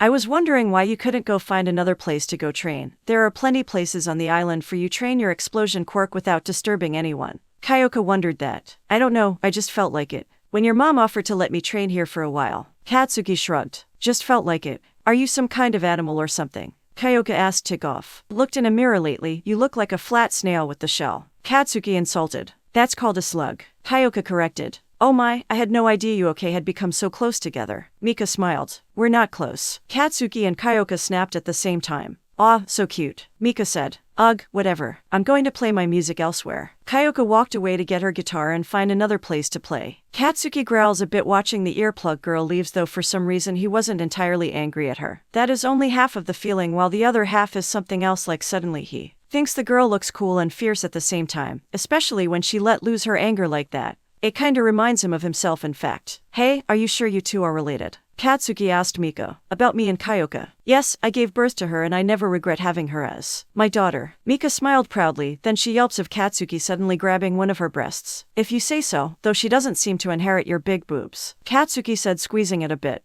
Please let me go. Mika slapped Katsuki's hand away and hurried back to her home. That boy just doesn't hold back on what's on his mind, though. Feeling him touch me like that felt good. Mika blushed as she walks into the house. Stupid Katsuki, training at my place just because he felt like it, and now I have deal with him being near me. Kyoka grunted as she walks through the jungle and kick a stone along the way. She couldn't understand why Goddess Nana made that guy her champion to battle against this dangerous threat. Looks more like an idiot bully who only cares about himself and showing off how cool he is with that stupid and handsome scary smirk of his, even impressed with how he uses his quirk. Whoa, where the hell did those come from? Kyoka asked herself as the thought of Katsuki being handsome came out of nowhere. No, I don't like him. He's a man from the outside world. Romance with men are forbidden, or at least I think so. Besides, it like that guy could actually please me. Not that he would want to do anything to me because he thinks I'm all flat unlike my mom, even though he would be impressed once they grew and AAHH. Why am I thinking about him more? Kyoka screamed as her face turns red. Isn't it obvious, silly? You're in love. A young woman's voice proclaimed. Kyoka wondered who could that be as she looks around. Long time no see, Kyoka, the woman said as she jumps down, revealing herself. She's a very short young woman with quite a large, round head, compared to her narrow body. She has raspberry pink hair, which she wears up in 2 high pigtails, wide and thick at the top and thin at the bottom, the ends curved upwards to the sides at her waist, their edges trimmed straight.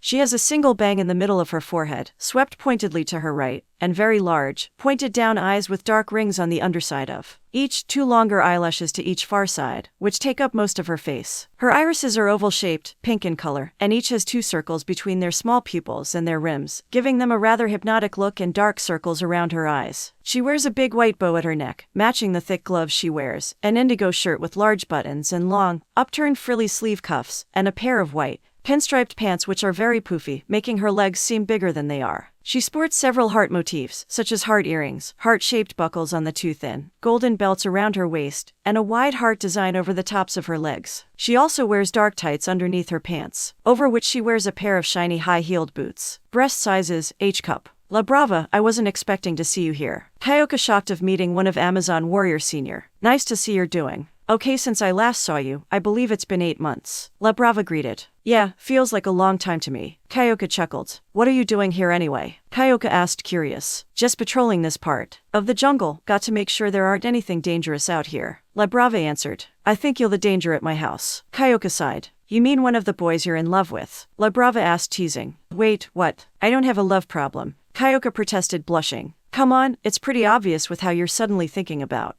Katsuki all the time. La Brava pointed out. She has been known to be the expert on love and never been wrong before. No way in hell. I'm not in love with that man. I'm not. Kyoka argued, swinging her guitar around. Then she jabs her earplugs to a stone wall, causing a boom from within a few more times. But she stops upon hearing some crashing metal noise from the rock wall. Kyoka and La Brava soon discover that this wall is actually a giant gate as it opens a little forward and a vicious red eye look out. The creature burst open, revealing itself to be a big red dragon, that 2 times bigger than a horse, knocking Kyoka and La Brava down as it roars loudly that it can be heard from Kyoka's house. Is that a fucking dragon? Kyoka gasped. Run. La Brava helped Kyoka on her feet and they run. The red dragon roars in rage as flies into the air and chase after the 2 girls. I don't get it, I thought there were no dragons on the island. Kyoka confused and scared. I think that was the Gate of Beast. La Brava believed. The what? Kyoka asked. 120 years ago, a dragon suddenly showed up on the island attacking the Amazons. It nearly destroyed the whole island if not for the Amazon queen of that time fought the dragon off and sealed away inside a gate. The Gate of the Beast, where all the monsters that attacked the island in the past are locked up.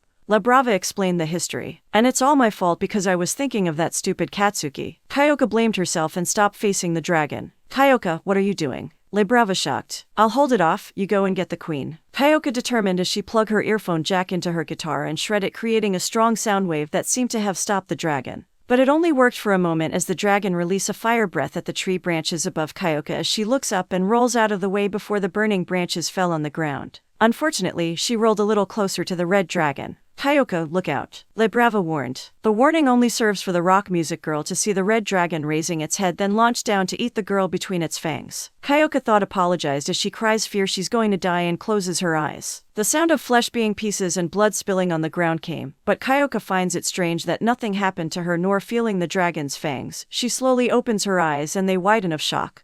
Damn rock music girl, I thought you were an Amazon, so try to act like one. Katsuki scolded, revealing he let the dragon bite on his arm and shoulder. It hurts like fucking hell, but Katsuki kept up a smile. Hey Katsuki. Kyoka shocked. Katsuki unleashed an explosion right into the nose, forcing the dragon to back off and sneeze a little. I always wanted a pet dragon. I'm going to claim it, Katsuki declared. Kyoka tried to tell Katsuki to get away, but the exploding boy was already charging at the dragon, dodging its fire breath, and made a strike on the long neck and attack its wings, making it fall to the ground, then went for a strong kick to the head. The dragon tries to bite the boy in half, though Katsuki saw that coming and dodging by exploding himself higher in the air. Let how tough you really are. Katsuki smirked. Katsuki unleashed a powerful explosion from his left hand to launch himself down at the dragon superfast. The dragon fire a stream of flames at him, but he dodges it, going around the flame, then slam his right hand on the head, unleashing another yet more powerful explosion, engulfing the dragon and slamming its head on the ground. The dragon wouldn't go down so easily as he roars in anger and swings its claws at Katsuki, who narrowly dodges them, getting a little cut on his right cheek. An explosive tackle the beast to fall on its back. The dragon rolls itself on its stomach and glares, ready to attack again.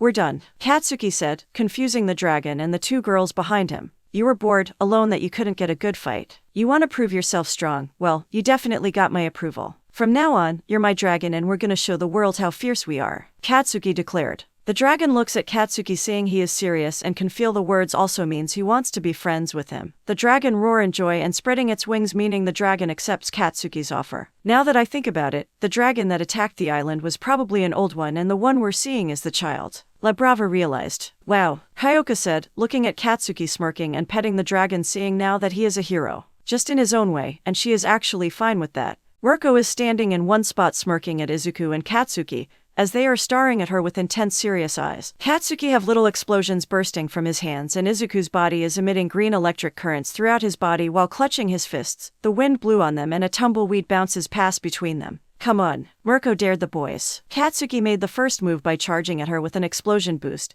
and went for a kick to the face, but Mirko reacted faster and leaned backward to dodge the kick, though Katsuki quickly stopped his flight with his left hand, and tried to set off a big one with his right hand. However, Mirko kicked his right hand to the side, letting the explosion go at her, though Mirko didn't stop her leg as it swings around to the other side to smack away an incoming punch from Izuku. Nice, you two aren't doing half bad, Mirko commented. Don't act like you've won. Katsuki charged. Katsuki threw his arms fast, like punching only his with his hands open and unleashing explosions, though Mirko just smile as she dodges them with ease. Then she decided to go head first into one of his explosions to give him a strong headbutt, making Katsuki stumble back. Damn, you're one crazy bitch, Katsuki groaned. What can I say? I've always lived every day without any regrets in my life, and I like to face such dangerous battles. Never backing down from those challenges is what makes me strong to protect my people, Mirko explained. Such devotion, willing to things to the extreme even when the things she is facing could hurt her really badly. Izuku amazed of Mirko's strong spirit. Then I'll have to give this my all, Izuku determined as he jumps high and ready to drop an axe kick on the Amazon Queen. Mirko's ears twitches when Izuku jumped a second ago, and she knew what he's going to do while keeping her eyes on Katsuki, who is running towards her for another attack. Mirko jumps over a swing explode punch and hook her right foot on Katsuki's arm, then move her other leg to hook on Izuku's foot as she twists her body around to throw the boys away in opposite directions. Izuku rolls through the ground until he stopped himself and dug his fingers a little into the ground to launch himself at the rabbit woman with a left hook. Of course Mirko dodged that as the air pressure goes from his punch. Izuku continued the assault with some punches and kicks as Mirko blocks them with just one leg, as making few of her counterattacks. Then Izuku was able to grab her leg to shoulder throw to the ground, though she stopped her face from meeting the ground with her hands. Not bad, it's not easy grabbing the limbs of your opponent during battle to throw them off guard, Mirko said. I kinda figure that wouldn't work on you, which is why I'm not going to let go. Izuku grinned as he tightens his arms on Mirko's leg. Mirko was confused about this at first until she heard a familiar explosion, and she looks ahead to see Katsuki coming at her fast, and realize that they have planned this. She grins, thinking these boys just keep on surprising her. Hope you're ready to lose, you bunny bitch. Katsuki started rolling fast sideways with the add boost of his explosions, turning him into a flaming wheel. Mirko pushes herself up in the air from her arms for her escape plan from Izuku's grip, but he saw this coming and quickly lifts her up and spins her around a little fast before letting her go flying toward Katsuki. Mirko is actually excited to see how strong Katsuki's attack is and roll herself forward and extend her strong right leg to clash against the exploding boy. And the clash was intense as neither of them were moving an inch for a moment or two until Mirko pushes herself forward more to break through the flaming spinning ring and stopping Katsuki's momentum. Katsuki's expression is shock as he sees Mirko's foot has a burn mark from his attack, and yet she isn't feeling any pain from it. Then his head got slammed to the ground when Mirko moved her leg faster than the eyes can see and axe kick him. The Amazon Queen turns around to Izuku running toward her fast and launch one leg for a kick to the stomach as Mirko blocks it with her knee. Izuku jumps for a swing kick with his other leg, but she smack it away with the same leg, though her eyes widen when she saw Izuku holding out his hand with two fingers together like they're about to flick her, or the air itself. Delaware Smash. Izuku fired the powerful air pressure blast that sent Mirko back and crashes into a wall. I got her. I actually land a hit on her, Izuku cheered. Yeah, so you got one hit on her. Big deal, Katsuki groaned. I got to say, using both your legs as a distraction for your real attack was a pretty good move, Mirko complimented as she steps out of the hole in the wall with a tiny trail of running down her face. I haven't felt a hit like that in a long time. You're definitely on your way to becoming a hero, kid, Mirko said as she blitzes right behind Izuku, much to his shock. Izuku quickly turns around to throw a punch, but it was too late as Mirko already tossed Izuku a little into the air with her right leg and slams him down to the ground with her foot on his stomach. Okay, that'll be all for today. Go get check on Recovery Girl and we'll continue this tomorrow. Now it's time to get some lunch. Mirko walked away from the two young heroes in training as they groan in pain. Kaken, Izuku said. What? Katsuki asked. Have you ever thought that a rabbit would be dangerous like Mirko is? Izuku asked while groaning in pain. I didn't give a shit about rabbits before, but she definitely earned my respect, Katsuki admitted before coughing a little. Yeah, she is amazing. She has been training her whole life on this island. Being queen is also a big responsibility to run a whole kingdom that was been around for thousands of years. Not to mention with everyone having their own superpowers, it might be difficult to keep from going power hungry. Although, she always did say that the Amazon live with the honor code and sworn to never let their powers get the best of them as they were born with their quirks. Then there's the Izuku mumbled on and on about Mirko and her duties as queen. Then he got smacked by Katsuki, who was able to move his right arm. I really hate that damn brain of yours. Katsuki angered. Sorry. Izuku apologized. Come on, you two, let's hope you have enough stamina for recovery, girl. You said as she walks up them and carry them over her shoulder. Izuku and Enko are seen eating lunch in their room. Enko looks at Izuku even though his body is all better from the intense training this morning. She is still worried that Izuku could get badly hurt, that even recovery girl won't be able to fix him up like before. Izuku said that he is trying to be careful, limiting himself of how much power he is using when in combat training. But she knew her son better, that he would always push himself beyond his limit to help others, even if it means getting himself hurt in the process.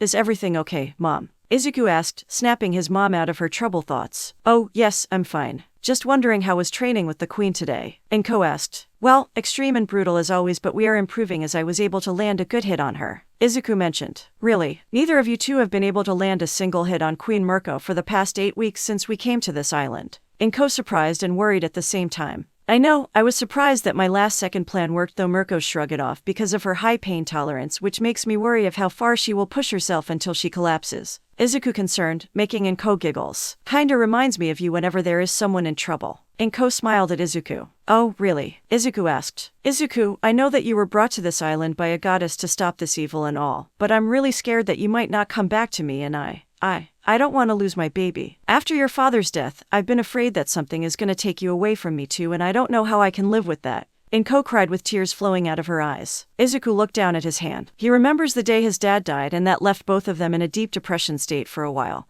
But they were able to get through it because they have each other and some friends to help them get back up on their feet. Mom. Izuku held Enko's hand and looked deep into her eyes. I'm aware that the great battle I'll be facing with Kaken will be dangerous, more than we could ever image. But I promise that I won't die, because I will get stronger to protect you and everyone here on the island. Because a hero always smiles to help put an ease to everyone, to show them how fearless they are when facing certain doom, and never got back on their word. That's the kind of hero I want to be, and the hero you can be proud of. Izuku, determined like a strong fire, is burning from within his eyes. Enko felt her heart racing faster than normal from just the words from her son. But this time it was more of a grown man's voice telling her that everything is going to be okay, and she's starting to see Izuku was a kind and strong man standing right in front of her. Hey Izuku, you're in here. Mirko kicked the door open, spooking the Midoriya mother and son.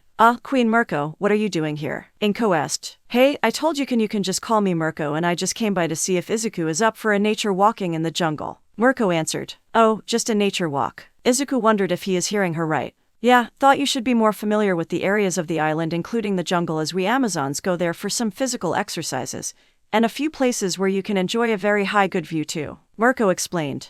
I guess I haven't been outside of the city much, and I do need to know more about the island. Izuku said to himself, then looked back at Mirko. Okay, I'll go with you to the jungle. Izuku decided. Great, I'll be waiting for you outside. Don't take too long or else I'll drag you out myself, Mirko said as she walks away. I'm not so sure about this, Izuku. Enko worried. Don't worry, Mom. I'm sure Mirko won't take me a dangerous place. Sure, the jungle may look scary, but the Amazon have survived the jungle before, Izuku pointed out. Okay, but just come back in one piece, okay? Enko begged a little. I promise. Izuku promised. Izuku and Mirko are walking together through the jungle, as Izuku has been here before with Katsuki and the girls, but this time he's going in deeper to see what the rest of the place looks like, as Mirko also makes sure to alert him of any danger like poison berries and a quicksand which they simply jump over. Whenever I feel like calming myself down, I always come through this path to my special spot, Mirko mentioned. I see, and you aren't worried about any wild animals coming out to eat you? Izuku asked, curious. As if they could prey on an Amazon. We've always showed them which group is the real top predator on the food chain, and they don't bother us again, though there has been some animals trying to kill us, not that we can handle them, Mirko explained. I see, kinda like when Katsuki tamed that dragon a few days ago. Izuku recalled meeting Katsuki's new pet dragon and get scared too. Yeah, I was really surprised that he managed to tame something like a dragon, but I guess a dragon does suit him since they're both pretty fired up, Mirko pointed out. Almost like they want to blow their anger off. Izuku joked, making Mirko laughs. Hiding among the trees, something is looking at Mirko and Izuku walking together and growls as it slowly stuck on them through the brushes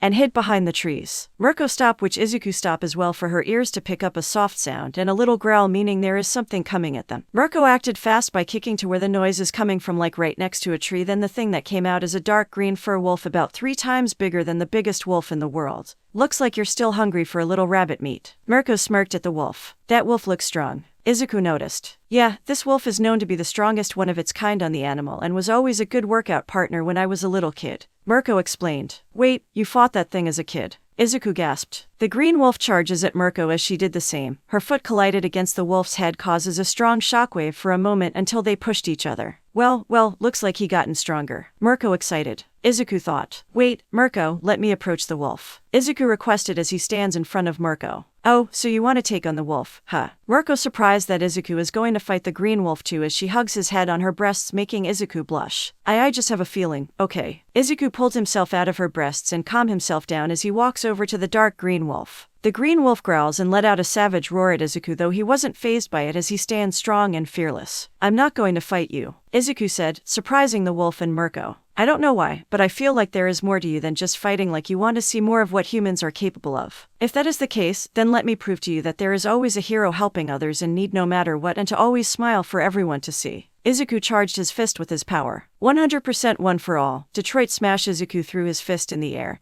and caused a powerful air blast that blew away the leaves and tree branches, blocking the sky to let the sunlight shine on them. You like in other wolves, humans can be courageous too, and we never let any harm come to those we consider our pack. Izuku smiled despite how bruised his arm is from using full power. The green wolf looks at Izuku almost like he is seeing another wolf in front of him. Sensing the inner wolf spirit from within the boy, the green beast walks over to Izuku with his head close, allowing Izuku to place his hand on the beast's head.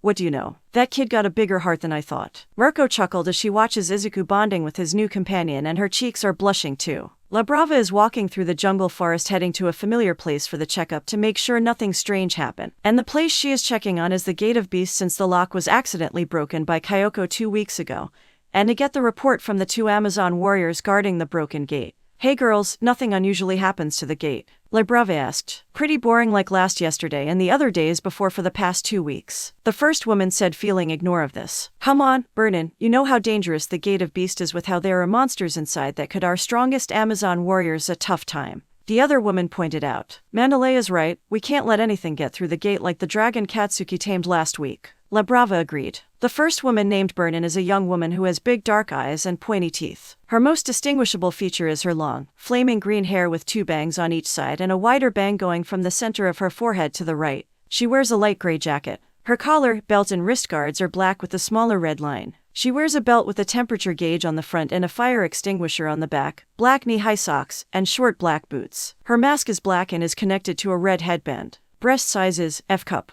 The second woman, called Mandalay, is a young woman with brown eyes and red hair styled into 3 bangs going across her face. Mandalay wears a red version of the Pussycat's hero costumes, and as part of her costume, she draws red markings beneath her eyes, which resemble cat whiskers. Breast size is F-cup. Still, I'm surprised that there was even a dragon inside, consider I never been a fan of legends much. Burnin admitted. Really? We're a race of legendary warriors from ancient times, since goddess Nana granted our ancestors the powers we know today as quirk. Mandalay pointed out. You know, I never pay attention to all that history stuff. I'm more into the action than ask questions. Burnin reminded her. Of course, you are. Mandalay sighed. But I got to admit that I became a believer when Katsuki brought the dragon home, showing off everyone, even rubbing it on Izuku's face. Burnin recalled of being one of the many eyewitnesses of seeing Katsuki riding on the dragon's back. Tell me about it. I almost acted like a real cat and climb up to a tree, but the shock didn't stop there with Katsuki's dragon. Mandalay mentioned. Oh yeah, Izuku also got himself a new pet too, with the giant green wolf. I thought he was very cute and brave taming that wolf. La Brava complimented. But if I'm being honest, I think Katsuki and Raging Red are the better pair. I can fall head over heels. La Brava giggled with her cheeks blushing and twirl around on one foot. Raging Red. Mandalay confused. The name of Katsuki's dragon. He announced the name when he brought the dragon with Kyoko too. La Brava mentioned. Raging Red, not a bad name. Sounds pretty awesome and extreme in my taste. Now I really want to fight Katsuki. Burnin excited as her flaming hair bright up a bit. I'm sure he would have no problem accepting a fight from anyone. Mandalay chuckled. And did you all see the way Kyoko was smiling while riding behind Katsuki? I know she was definitely feeling the love. La Brava mentioned. Really? I didn't think Kyoko would be interested in all that love stuff, but now that you mentioned it, I have been feeling weird that I want fight more with Katsuki or something. Burnin said. That feeling, my dear, is known as love. La Brava winked. Huh? What kind of stupid stuff is coming out of your mouth? There's no way that's true. Burnin shouted in rage. Come on now, there's no need to hide from the Amazon warrior of love. I can always tell what others are feeling to each other from just a glance. La Brava bragged. Oh yeah, well, I'm telling that you're wrong this time, because I don't have any feelings for men. Not like those pussy women outside of our island. Burnin stated, angry. Are you sure about that? La Brava asked with a teasing smirk. While Burnin and Lebrava are arguing, Mandalay couldn't help but giggle a little, knowing that even though all the women on the island is an Amazon warrior, she also remembers that they are also human beings with the same feelings as the rest in the outside world. Just different, with more warrior spirit and having strange unique powers to each other most in the world would consider made up and such. Then she suddenly felt something sharp in her head, like an instinct warning her of danger or something really bad is coming. She turns around, staring the broken gate of the beast, wondering if it's just her imagination, hoping that would be the case. Something wrong, Mandalay? Lebrava asked as she and Burnin noticed their fellow warrior is looking a little pale. Guys, I don't know what's happening right now, but I think we should get away from the gate, Mandalay said, feeling really scared right now. What the fuck are talking about? Are you saying is really going to come out of this gate? Burnin confused. Literally 2 seconds after Burnin asked that question, the gates suddenly burst open as they were sent flying by a powerful force, which also knocked the 3 Amazon warriors down on the ground. Damn it. Lebrava groaned in pain and tries to sit her upper body upright. Burnin, Mandalay, are you two okay? Lebrava asked, worry. Yeah, nothing too serious on me, Mandalay answered. The fuck was that? It's like something blew up the gates from the inside, Burnin commented. Loud and hard footsteps were heard to the 3 warrior women as they looked toward the source, and they gasp upon seeing something scary and fierce right in front of them. The monster in front of them appears to be human but not human at the same time, that has purplish black skin, many scars on it. The brain of the creature is exposed on the top of his head, while his large eyes are around it. He has a beak-like mouth with an array of sharp teeth. The monster also appears to be only wearing a pair of beige pants and metal knee pads designed to emulate skulls. His feet and torso are left bare. What the fuck is that? Mandalay asked, shaking in fear. I'm going on a limb here and say that beast isn't meant to come out,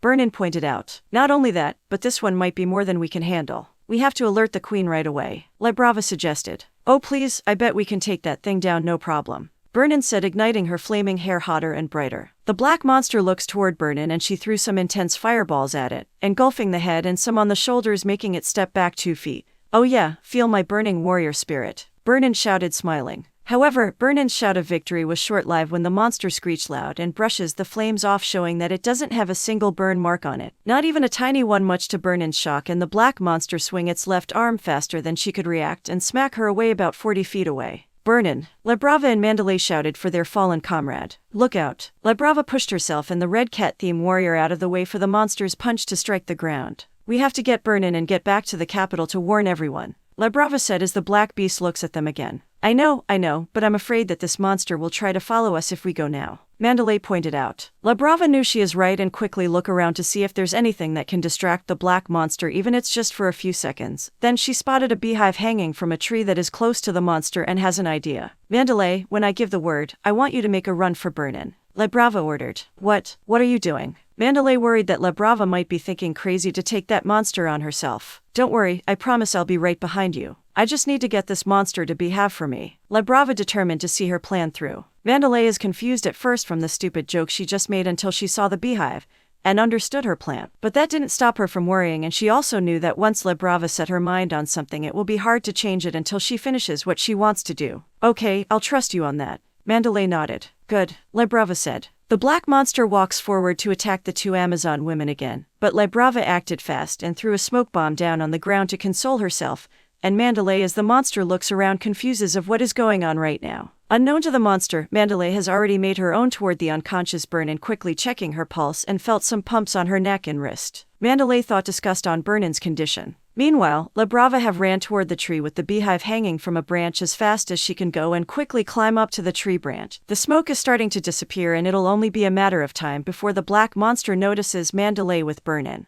Lebrava broke the small branch off while carefully not to shake the beehive much to get the bees angry at her. The snap sound got the black monster's attention, turning around to the tree and look up. But that is exactly what she was hoping for, and threw the beehive right at the black monster's face, and the bees started swarming around the monster's head, causing it to screech while trying to swat the bees away. With the black monster now distracted by the bees, Lebrava jumped down and ran fast toward Mandalay, who has just started running while carrying Burnin on her back. See, told you I would be right behind you. Lebrava smiled. Glad to see that. Now let's just hope those bees will be able to hold it off for long, Mandalay said as they continue running faster. However, the distraction was only short-lived for about 10 seconds, as the black monster wasn't bothered by the bees still stringing it anymore and looked toward the Amazon warriors making a run for it. He benches down a little on the knees and sprint right toward the women, already catching up to them in 2 seconds flat. Lebrana and Mandalay became scared of seeing the monster right behind them as it swings its right arm down to the ground, causing a shockwave that sent them flying. Damn it, if we have gone a bit further then maybe you could use your quirk to alert the others. Lebrava groaned. We'll just have to keep running while avoid that monster's AH. Mandalay screamed and rolled out of the way with Burnin to avoid the black monster's stomp.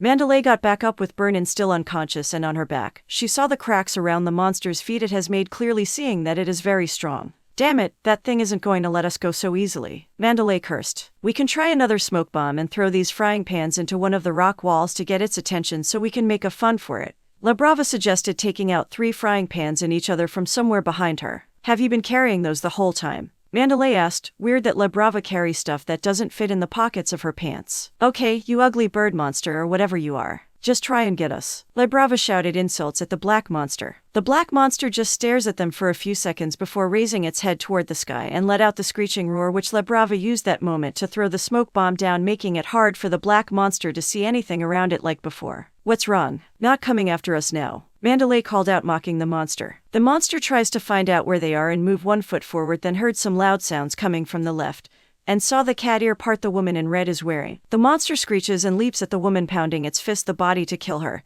and the other 2 women with her. But what the monster doesn't even know is that it is attacking the rocky wall of the cliff, and the headgear from Mandalay was used as bait to lure the monster toward that wall, while Mandalay herself and Lebrava are running for their lives. Very well done on using your headgear like that, Lebrava complimented. Just thought it make a good addition to the plan. Now let's hope the monster doesn't realize it just hitting a wall. Mandalay prayed. However, the monster left hook punched the rocky wall so hard that it sends large pieces flying at the running women. Behind us, Lebrava shouted, looking behind them. Mandalay and Lebrava manages to dodge most of the rocks, but one hit Mandalay on the leg, forcing her down. Are you okay? Lebrava asked. Yeah, nothing is broken, I think, Mandalay said. The black monster screeched again and jumps high about 30 feet in the air as the Amazon warriors look up, seeing it about to attack them from above. The monster dives down fast that they wouldn't have enough time to get away. Damn, you are one ugly beast, a woman's voice said. Suddenly the black monster now found itself being grabbing by the arm and spinning around fast for a couple of seconds before being thrown away to the opposite direction of the warriors. Ain't no way some beast is going to land a hand on my woman, the woman said, landing in front of Mandalay and Lebrava. Ghislaine, is that you? Mandalay asked. Who else, babe? Ghislaine asked back, turning around, showing her appearance. Ghislaine is a tall, muscular woman with chocolate skin, brown eye with a white eye patch over the right eye, and long gray hair that reaches down the midway of her back. She wears a black leather jacket with fur on the front part, though not on her shoulders, showing her well-toned abs with a large scar on the belly. A small red bikini on her large breasts, pale green pants with the front open a little, showing her black underwear, and strings on her hips, and brown sandal-like shoes. She also wears a red collar on her neck. She got cat-like ears on her head and a long tail that are like tigers, and a gold ring on the tail too. Breast sizes, I cup. Glad to see you're doing okay. Ghislaine kneeled down and kissed Mandalay on the lips as she kisses her back. So, any idea on what that thing is exactly? Ghislaine asked, looking back at the monster. It came from the Gate of Beast. We honestly didn't know there would be another creature in there besides the dragon from 2 weeks ago, Mandalay explained. Well, you two better go warn the other warriors about this while I hold it off, Ghislaine said as she unsheathed her sword. Wait, that thing is really strong and fast too.